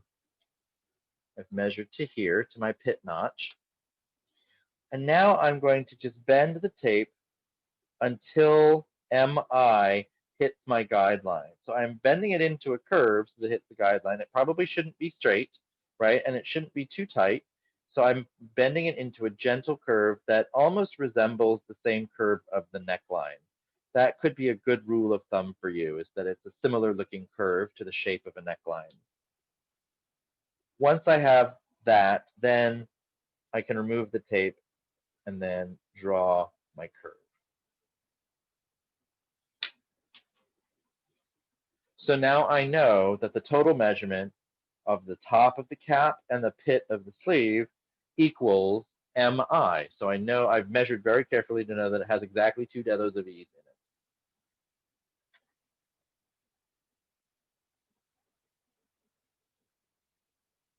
There's only one other hard part to the pattern. Other than that, we are done with the hard stuff.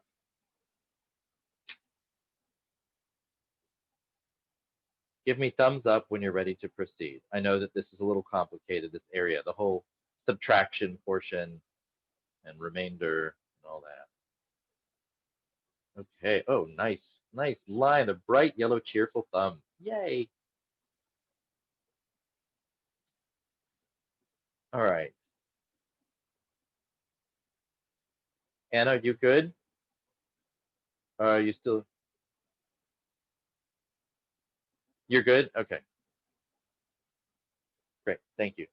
All right, so now that the cap is done, I'm going to go ahead and find my curvature, find my front wrist point. I'm going to find the width at the wrist, and then I'll draw the hind seam, and then I'll finish off the undersleeve. That's what's coming next. All right, so I'll grab my length tape, and I'll measure my 1.5 here at the front of the sleeve. And then I'll set that aside. And I'll grab my chest tape, and I'll measure my 1.5 up from my front corner. And then I will measure along the bottom DI for my undersleeve width and OI for the outsleeve width at the wrist. I'm sorry, So on my, repeat which? the last 2 things. So we measured at the elbow, we measured in 1.5 dedo on the. Well, we measure up 1.5 dedo from this corner here. We're measuring 1.5 dedo this way. Okay, on the length tape or the chest tape? This is chest tape. Chest tape, okay, 1.5 up, okay. That's for That's for the front wrist point. Okay. And then we measure along the bottom with the same chest tape. We measure DI for the width of the wrist of the undersleeve and OI for the width of the wrist of the outsleeve. DI and OI, gotcha, thank you. You're welcome. And then I will take my curve ruler and I will draw my 4 seam. I'm going to try out this other ruler and see how it works. Not bad. Now I have 2 lines to draw for my 4 seam at the top. So I have, my first one goes to the frontmost point of the outsleeve cap, and then my second one has to go to the frontmost point of my undersleeve, which is higher. So the top portion of this has 2 distinct lines, which I'm bringing up to the camera again to see.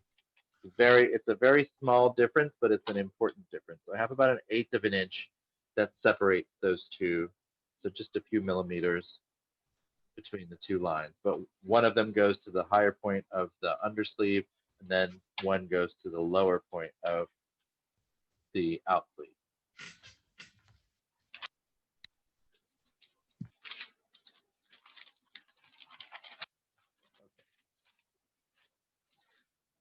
With the 4 seam drawn, Now I will draw my lines for my wrists.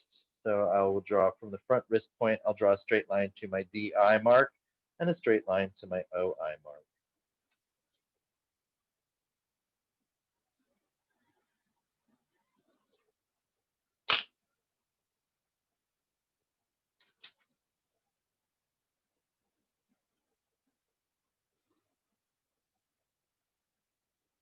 So this ruler is much better for drawing this style of sleeve. I'll just say that out loud. It's designed for drawing this style of sleeve. It's a hip curve ruler versus a French curve ruler. So I take it back. I can use a ruler to draw this line, but I prefer drawing it freehand. So you'll see that it is, there's less prevalence of an elbow bump, right? Like on our early modern sleeve, we have a very prominent like bend at the back elbow.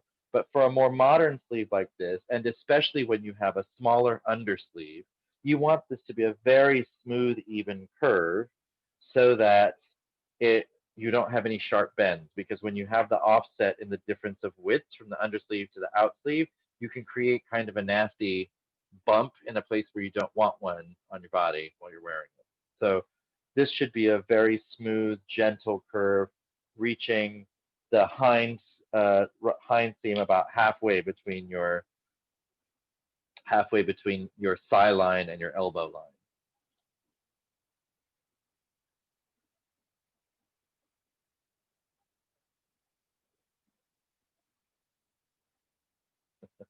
Okay. Thumbs up when you're ready to move on.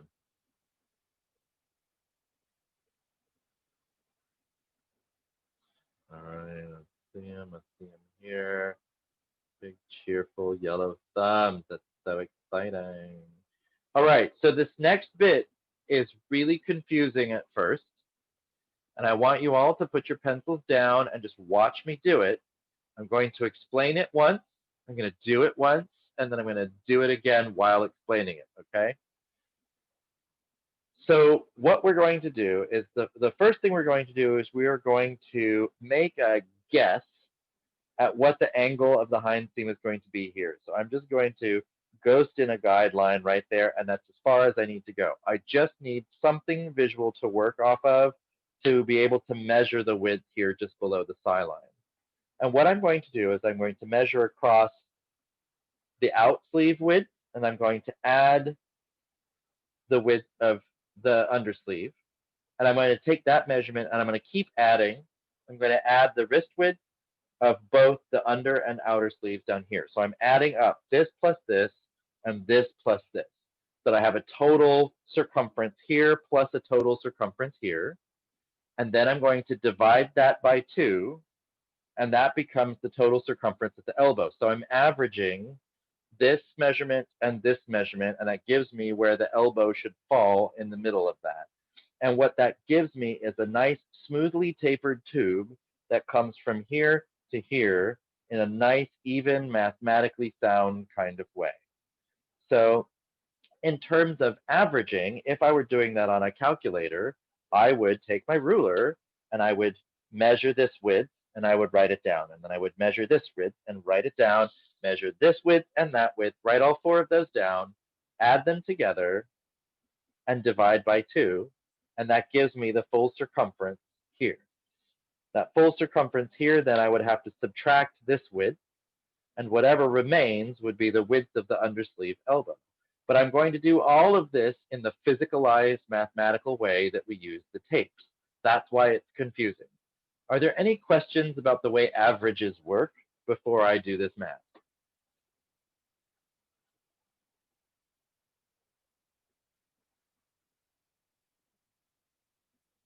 All right. So I'm going to take my chest tape, because all of these circumferences are based on body size, so that means the chest tape is the right one to use. So I'll place the 0 end on the back here, and watch me do it before you do it yourself, because I don't want you having to look away and missing a moment. So I'm going to measure to here, and I'm going to just pinch the tape where it hits at the front. I'm going to grab that pinch, and I'm going to move it to my ghost line that I made here. And again, I'm going to pinch it at the front. I'm going to grab that pinch, and I'm going to measure this here. I'm going to grab the new pinch and I'll measure this here. And that gives me a wrist that is almost exactly TT. Like it is a hair shy of TT. So I'm just going to use TT, right? Now that I have all of those measurements together combined equal TT, I'm going to divide by 2, which, you know, in this world, divide by 2 means fold your tape in half to that point, okay? And this is the circumference of the elbow. Now, what I have here, this mark. So in order to find out where the undersleeve hits in this area, I'm going to place the fold right there, and I'm going to subtract that width. And what remains is exactly how wide the elbow needs to be for the undersleeve. So I have now done a physicalized averaging. Addition of here, addition to that, divide by 2, subtract this width, which relieves us with the width of our undersleeve elbow. How's that for some physicalized algebra? I mean, technically, I guess that's arithmetic, but So Matthew, when you're starting your measurement, you're starting just below the side line. Is there a particular face down, or like a dedo down? I mean, just about 1 dedo down. In modern fashion, they always measure the bicep and the chest 1 inch below the armhole, and to me that feels a little bit far. So proportionally speaking, 1 dedo below is fine. And that's the dedo from the chest tape. So I'm going to do that again. So we're going to measure this width, check. Add to it this width, check. Add this width, check. This width, check. Divide by 2. Subtract this width.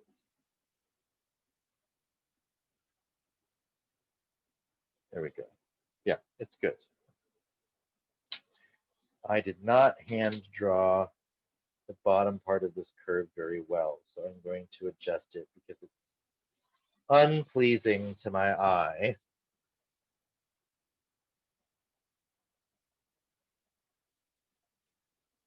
There we go. So now we have a sleeve where we have made the out sleeve and then used the remainder to create the undersleeve. Now, because the cap is taller, the bicep, the final bicep measurement on this will be quite a bit smaller. So when we look at the bicep measurement here, let me use my chest tape to do this. It'll be better keeping it same. So we're going to do this here. I have IQ times 2, which gives me IIM as the bicep width on that. This one is going to be much slimmer. The bicep width that I have here is bicep width that I have here is TIII. So it is 3 dedos smaller than the shallower sleeve cap. That's something to really think about. This is so much slimmer.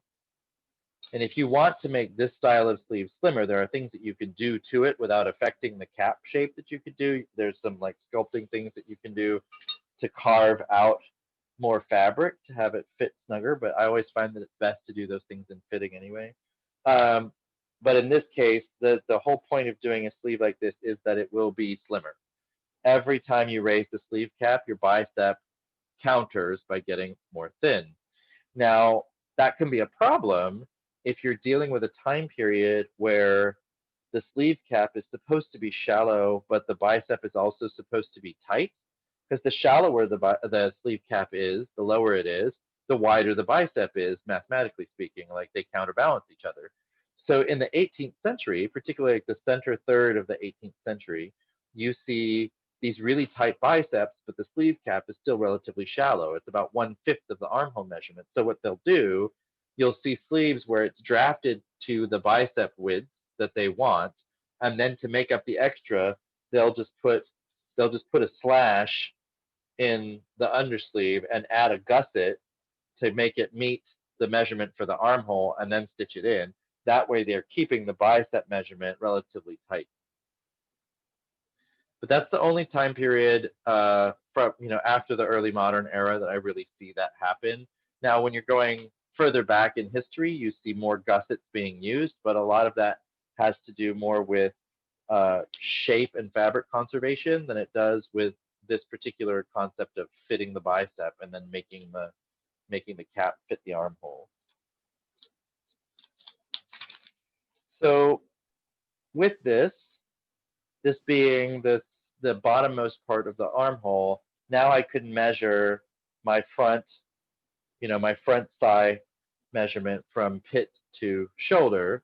I can measure that up here, but I'm measuring that pit to shoulder plus my ease, right? So I have 1 deadlift of ease, and then the remainder will end up with 1 deadlift of ease, and my center notch will probably end up here. So I'm going to go ahead and place that point.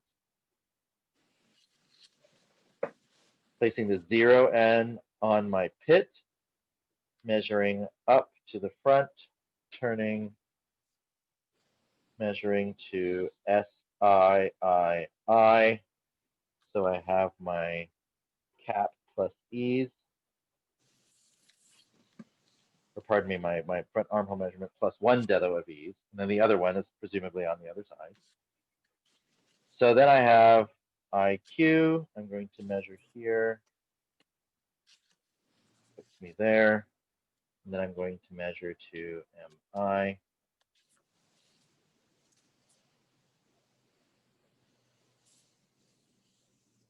So there we go. And that gives me my center notch.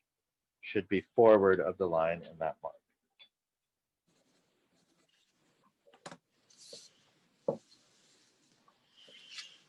Matthew, Yeah, I have a question about biceps. sure. My husband has large biceps. How do you adjust for someone who has larger biceps? Well, does he have larger biceps in, it depends on how his biceps are larger. Does he also have a larger chest than average because he has large biceps? Like if we're talking like no, his biceps are larger because of weightlifting. weightlifting. Okay. So in terms of an early modern sleeve like this, you probably don't need to do a whole lot. In terms of something like this, what I would do is I would favor the overall proportion of the bicep. First, I would draw the width of the bicep and then draw your cap height. And then what will probably end up happening is you may end up having something that curves out even more here and then comes back in for the cap to be positioned so that you can keep this area a little bit wider for the bicep below. Does that make sense? Okay. Yes, it does. Thank you. You're welcome. Yeah, right now I'm just giving sort of sleeve basics because this is an introductory class.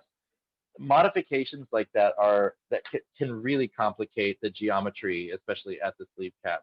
But favoring the bicep because you need to favor the bicep is something that you will have to do. And generally speaking, that means bumping out the shape in certain areas. Like if I wanted a bigger bicep and I needed to not worry about having a smoothly tapered sleeve, I could also take the undersleeve and make it larger here and then blend back in as well. And now I've just added quite a number of inches into the bicep area. But you can see like you could distort this undersleeve shape a lot before it's really going to affect the way the outer shape looks. Yes, thank you. So those are a couple of good options. Because I've always had a problem fitting his sleeves because of that. I mean, if you're doing something that's early modern, like 16th or 17th century, this sleeve shape should still get you a pretty meaty bicep. Like you have to be super bulk for this not to fit. Like most of the time, people have to make this sleeve smaller. In fact, in Alsega's manual, you'll see that his sleeve shape actually looks like this. Oh. Because he shaved out some of the bicep here by doing that and shaved out some of the forearm here. He will also make this slightly more curved to slim out more of it too. So this is very similar to his like female bodied sleeve. But if you're just making the back of it straight, or in Bergen's manual, his 16-18 sleeve is this shape. So you have even more room in there. So you definitely have some options of roomier sleeves that are already in those historical time periods. I don't know Okay. which one you like to focus on, but that's, that's most people that are in these classes are looking at the early modern era. Right. So you have a lot of options there. Thank you. You're welcome. Okay. So in the effort to keep the class on time, because we've been answering a lot more questions, I think, in this session than I have in other sessions. So I only have 8 minutes left of class. So what I'm going to do is I need to screen share this. The sleeve cap with the even higher, the sleeve with the even higher sleeve cap, which is the next one we do, is drafted exactly the same as the one that we just did, with one exception. The sleeve cap is lower here, like it comes to S instead of to O where we had it before. But then there's these two changes where you have the front point of the out sleeve raised up one length ditto, and then half a length ditto above that is where the front comes to of the undersleeve. But the rest of the principles are exactly the same. The way you draft the cap, the 1/3 here, all of this. So in order to move on to the last step of this class, I need to skip this one because I've spent too much time answering questions. I'm very sorry, but I want to show you the last bit, which is about how to use these sleeves to manipulate into other shapes and time periods that you may not have direct access to pattern shapes, okay? So when we are looking at, I want to start by making that 18th century sleeve, which is going to come from this draft.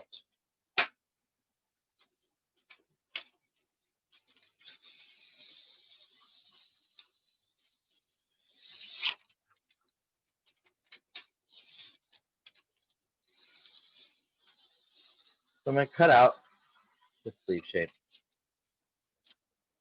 And then I'm going to use it to trace off different portions of it. Now, in the diagram in the handout, I used the extra skinny undersleeve and larger outer sleeve shape that I just skipped. But I actually found that during the teaching of the classes, this early modern sleeve actually it lends itself better to doing this kind of 18th century sleeve. So I'm going to roll with it. So what I'll do is I will find a straight line and I'll put the back of the sleeve against it. So I'll find the straight line here. And I'm just going to line the back up as closely as possible. And then I'll trace around it. I don't need to trace around the whole thing because this 18th century dress sleeve is a short sleeve. It's an elbow length. So I'm not going to worry about going all the way to the wrist. I don't need to. I'm still going to mark where my sleeve cap notch goes and where my elbows are. And then I'm going to flip the pattern over and do the same thing, but I will use the undersleeve shape.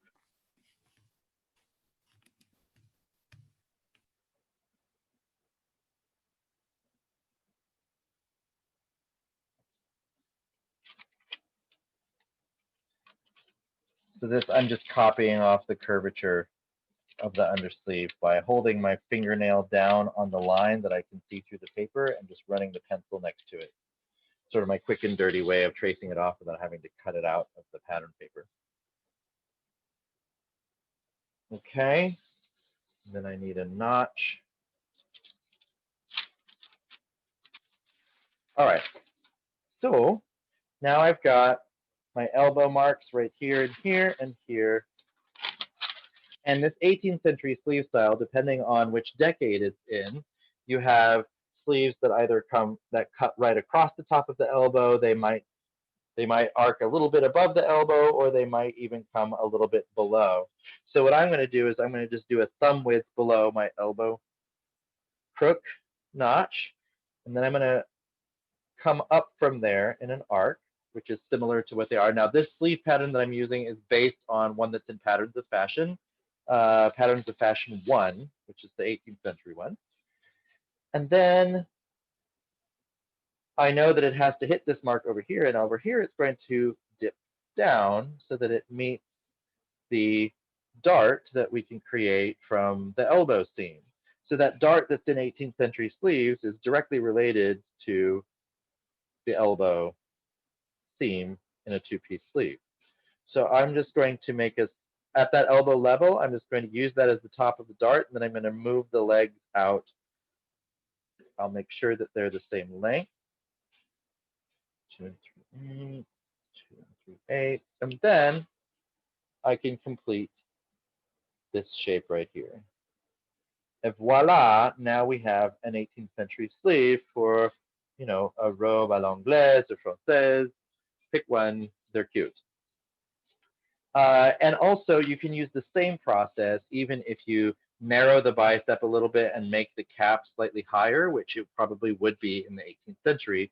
You can pull it in this direction and then counterbalance with a slightly higher and slightly lower cap and pit. And from there, you can retain the same measurement of the line. But this gives you really great access to just being able to adjust the pattern to a totally new shape. Once you have this shape drawn, you could even go so far as to turn this into a bara tape measure reproducible shape by drawing a vertical line along one side and marking your coordinates, your width, with the requisite bara tape. So the length would be regulated by the length tape, and then the width would be regulated with the chest tape. And you can just make marks for every one of those points that you find important. From here to here to here, like all of these little points, you just make a line that goes to them and you measure it and then label it. And you can then reproduce that in any scale or size or shape. And that's one of the magic things, I think, about using a pattern making system where you can do a raw draft like we did with the sleeve, but then take that, turn it into something else, and then put it into the bara system so that you can use it in a range of sizes later, but only need to memorize the one draft. Does that make sense?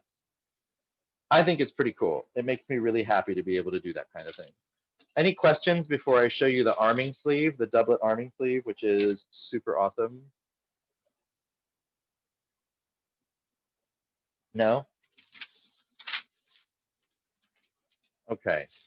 So this next sleeve that I'm going to show you is probably the only thing that I have ever found that Janet Arnold actually got wrong in one of her books.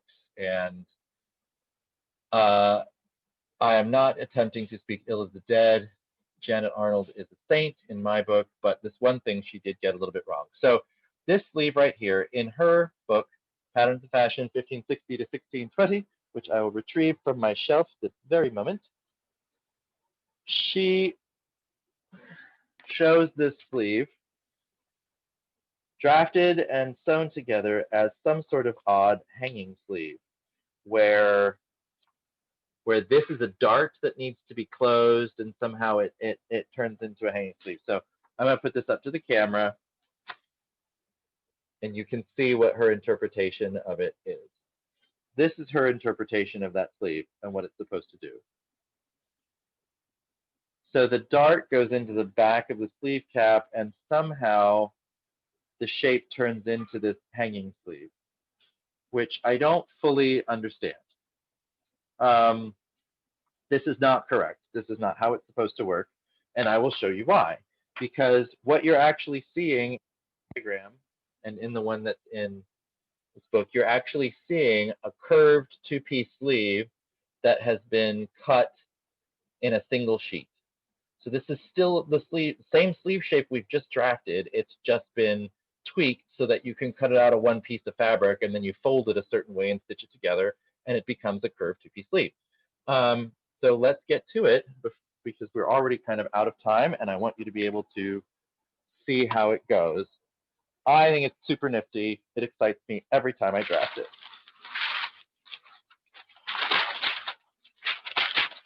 So I'm just going to use this sheet of paper. I'm going to trace right onto it. Okay? Everybody get ready for this. It's going to be fun. All right. The way he has it set up, the undersleeve is the center of the piece. So I will start by tracing off my undersleeve shape. Go here, I'm going to mark my elbow, I'm going to trace all the way down.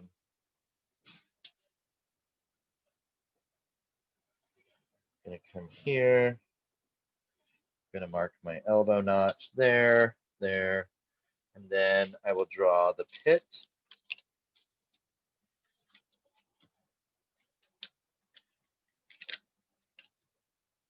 Okay, so now we have undersleeve. Nice undersleeve shape, very friendly, very lovely. And then I'm going to flip it this way, and I'm going to draw on the top of my outsleeve shape here. So the outsleeve has basically been sliced across the middle.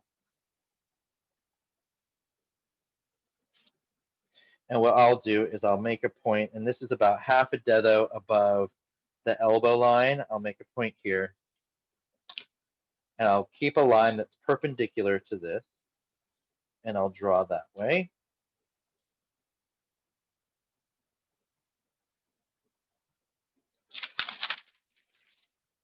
So that gives us this, right? And then for my next trick, I need to add to it the other half of the outsleeve. So I'm going to flip this pattern over. I'm going to line these bits up where they belong. And then I'm going to trace that off.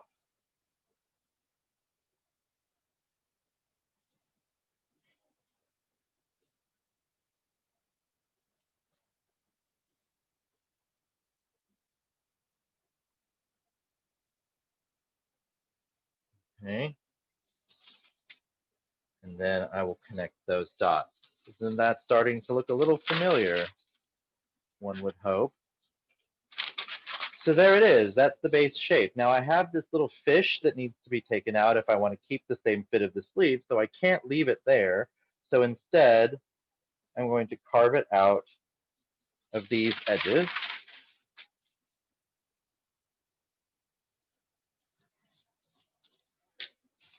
And then I will blend this into a nice smooth curve at the wrist.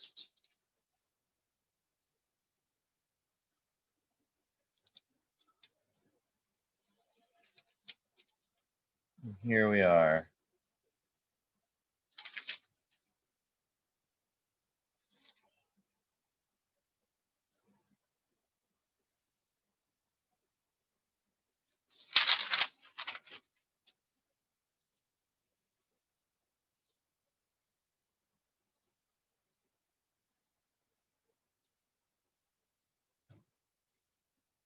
And the truth of it is, if I cut this out, I'm going to cut this out really quickly, that all I have to do is fold it the right way, and then I have my two-piece curved sleeve back in shape.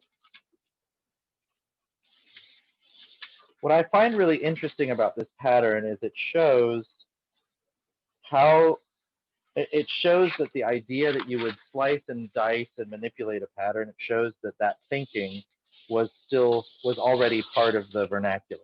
Now, this kind of pattern manipulation that we're doing is pretty much all that the fashion industry does these days. The fashion industry works with what they call slopers, which are pre-made, like very basic shapes that are prepared and fit, and they're meant to just represent the body in much the same way that our body block represents the body. And then they trace those off, and there's a whole system of manipulating the shape that enables them to create anything that they want in any form. They can add fullness, they can move seams around, they can get really highly decorative, as long as they understand the principles of manipulating that pattern. And I like that this particular pattern already showcases that kind of thinking. So I can close the lower half of the sleeve by folding it this direction, and I can close the upper half of the sleeve by folding it this direction. And how are we back at zero with a normal curved sleeve cut in a single piece of paper? thank you, ladies and gentlemen. That was probably the show so far this weekend. Are there any questions, comments, statements? Oh, thanks, Alexandra. The clapping hands, kind of amazing. I do have, I'm sorry, go ahead. Matthew, I wonder, now that you've shown us how you make that arming sleeve, can you show us Janet Arnold's again? Oh, yes, I can. That was amazing. That last bit always gets people. That's why I save it for the last. It's the good, That one you there. know, it's the 11 o'clock show, 11 o'clock song. So that's Janet Arnold's interpretation right there. So somehow she decided that it should look like a 14th century open front sleeve or something Irish. Like that reminds me very much of, you know, the sleeve that's on, what's the name of that gown? I think it's the Moy gown or something that has that sleeve that looks like somebody got halfway through learning how to make a sleeve and gave up. That's sort of how it looks to me. And I love that this sleeve, like this shows up in Freyle's manual, Vergen's manual, Andujar's manual, and Albaiceta's manual. It shows up in all of them. And I remember, this is the thing that kills me, I remember seeing a painting where I was like, holy crap, it's that sleeve. Do I remember what the painting was, what country it was from? No, I sure don't. Matthew, because Yes. the top and the bottom match on edge to each other, how do you get the seam allowance in there? Or is that pulled? What do you mean? I mean, we're Is making that a pattern. manipulated? We're making a pattern without seam allowances. You can add them on when it's in a single sheet. That's, So like this pattern doesn't have seam allowances. You could add them on. And then that allows you to sew them together. Presumably, if you left an allowance here, you would, if you were going to bag it out, that seam allowance would be in and this would still be an open edge. If you're going to treat it as a bound edge, then you would cut it at 0. I think that you need, Okay. if you were going to try it, like you would, if you cut it out and then add seam allowances and start putting it together, you will understand. Like it's harder for me to explain it than it would be for you to test it out. no, okay, all right. Yeah, but it really does. Like what I remember from the painting that I can't remember where I saw it is that, you know, the arm comes out through here. This is usually all buttons up here, and sometimes you'll see it as all buttons across here as well. Generally speaking, the front is seamed shut, but sometimes you'll also see like frogs with buttons and loops across the top of various types of sleeves that are similar but different. Like a lot of lady sleeves in the 1620s are the sort of redonda sleeve shape, but they have similar cuts and openings in them, and they're usually closed with buttons and loops. Okay, all right. Yeah. Thank you. So, Yeah. like if I were being a modern costumer and I would do this, I would add like my 1/2-inch seam allowance around everything, and then I would bag out this edge, this edge, this edge, and this edge, and then this one gets sewn closed, and then I would put my buttonholes or button loops on one side and buttons on the other, and then this closes with buttons. So even if I have a seam allowance, once it's turned and pressed, that seam allowance is going this way. So I still have a finished edge here. And if I'm using a binding, it's the same thing. If I use the binding, then I don't add a seam allowance at all. I cut it at 0 the way it is, and I bind the edge, and I bind this edge, and I still have 2 finished edges that are meeting in the same place. Anyway. Matthew, I actually made one like that. I'll try to remember to post a photo of me wearing it into the group. That's great. Might make it easier for people to see. But it was in exactly that way, with the top half seamed and then the bit across left open and then buttons below the elbow. Yeah, excellent. I just find that particular one so exciting because it's such an innovative way to go about making a curved sleeve, but not having to cut so many pieces. I have actually created that sleeve with a modern suit style sleeve, and it totally works. The one jacket that I did it on was a plaid, which meant that because of the angles of all of the pieces, like none of the stripes really matched up. So you end up with this like wacky grain line all over it, which makes it super obvious that it's not cut in the same way, but the sleeve shape is identical to a normal suit sleeve. So anyone that has even the tiniest bit of fashion expertise looks at it and goes, what the? That's so cool. It's really fun. Any more questions or comments? Completely random question. Yes. Do you know, have you been talking to the School of Historical Dress, and will they be making an revision to the reprinting of that book I don't to know. fix that sleeve? I don't know. I mean, Because they're they are republishing them. doing, yeah. It'll be interesting to see. I mean, I suppose I could, but you know what? When Bob Trump sent his little book of, you know, the errata in Janet Arnold or whatever it was that he wrote, and he actually wrote a book of what he perceived to be all of her mistakes in her book and sent it to her. Now, I have had people do this to me where they have sent me like emails with every single mistake that they perceive in my book. And my reaction is just like hers. Like, who the hell do they think they are? They can get off their ass and write a book if they want to. And I really don't want to be that person, because she is such a high level in what she has done. And Sure. I'm sure that she knows at this point the proper construction of that. And she has my books. So if she has my books and has that reference and doesn't make the correction, then that's on her. I mean, we know how it goes together correctly. The period people have shown us. In fact, in Andujar's manual, he actually shows dotted lines on the undersleeve showing the curved sleeve shape inside that shape. Like, he made it absolutely clear. So, you know, there could be the possibility where they want to reprint them and do them in color, and they don't want to change Janet's book in retrospect, the content. And so they might leave it the way it is. But I mean, it's I was really just wouldn't feel curious if comfortable. yeah. No worries at all. I wasn't sure if maybe they had asked you for input or.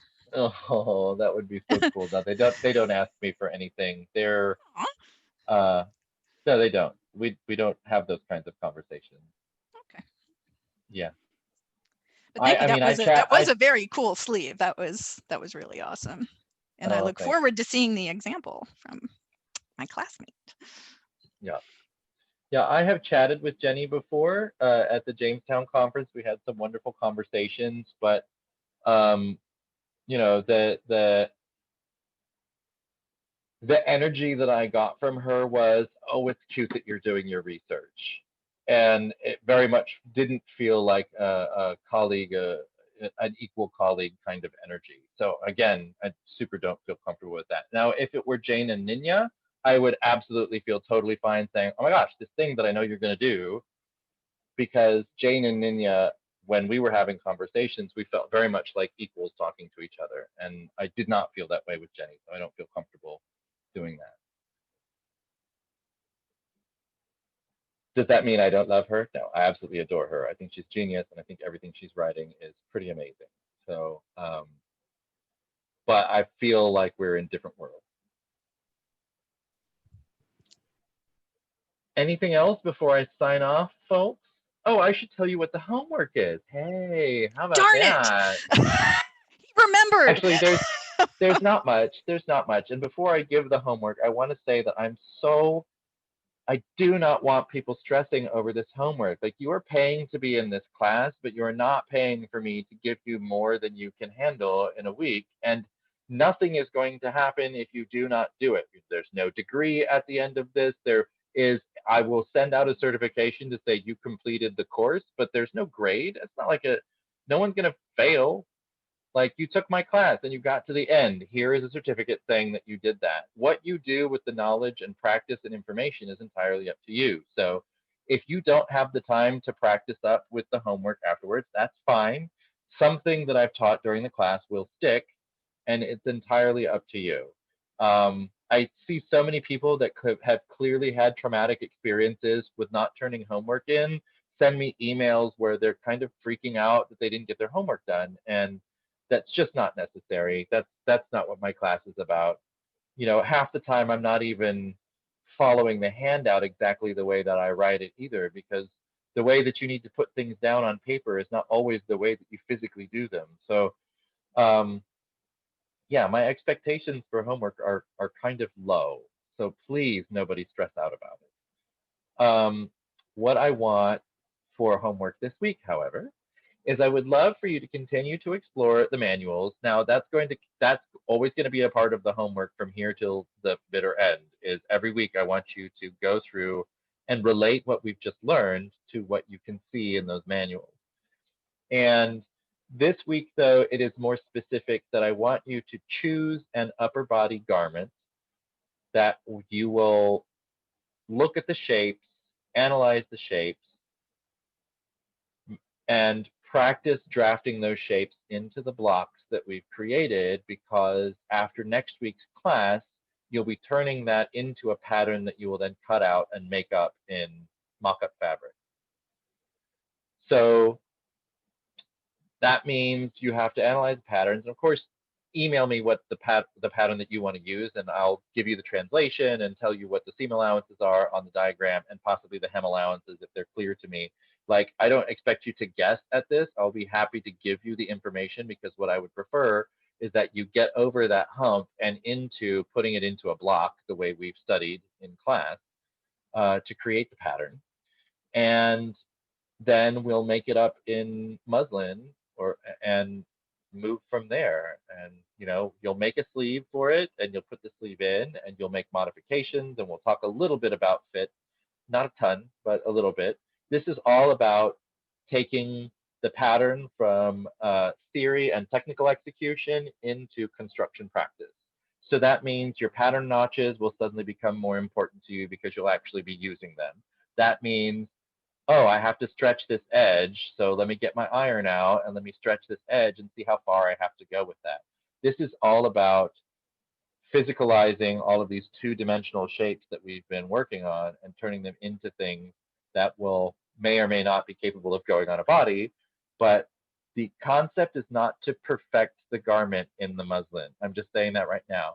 The principle is for you to experience the transition of the pattern from flat pattern into three-dimensional garment, and all the things you've had to think about 3 dimensions while you're drafting in 2 dimensions, and actually put them into practice.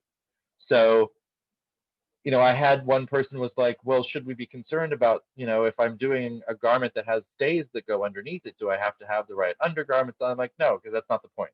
The point is make a pattern and put it together and see how it works when you go from pattern to construction. Because now that you're on the inside of the deep technical pattern making side of it, you as the pattern maker will forevermore, as you're drafting a pattern, have to put your mind in the space of what is this going to be like to build? And that's what this experience is all about, is moving from theory into practice, I guess. So that is one part of the homework, and that's analyzing, finding the pattern, figuring out how you're going to draft it in our block that we use in class. Part number 1. Part number 2 is basically just practicing drafting sleeves. Find an armhole, create a sleeve block, decide what length the sleeve needs to be, and you can base that idea on a length that's in a manual. You can base that idea on the size of a sleeve that is in Patterns of Fashion or any one of those extant garment analysis books. But I want you to do some practice with that, because presumably you've practiced drafting collars a little bit. Presumably you've drafted bodies. I've seen a lot of them come across my inbox. And so now we need to do a little bit of practice with sleeves. Okay? Alrighty. I think if there are no other questions, I'm going to sign off and go home and take the rest of the day off. Bye. Thank you. Thank you. Bye. You're welcome. Have a lovely, lovely day.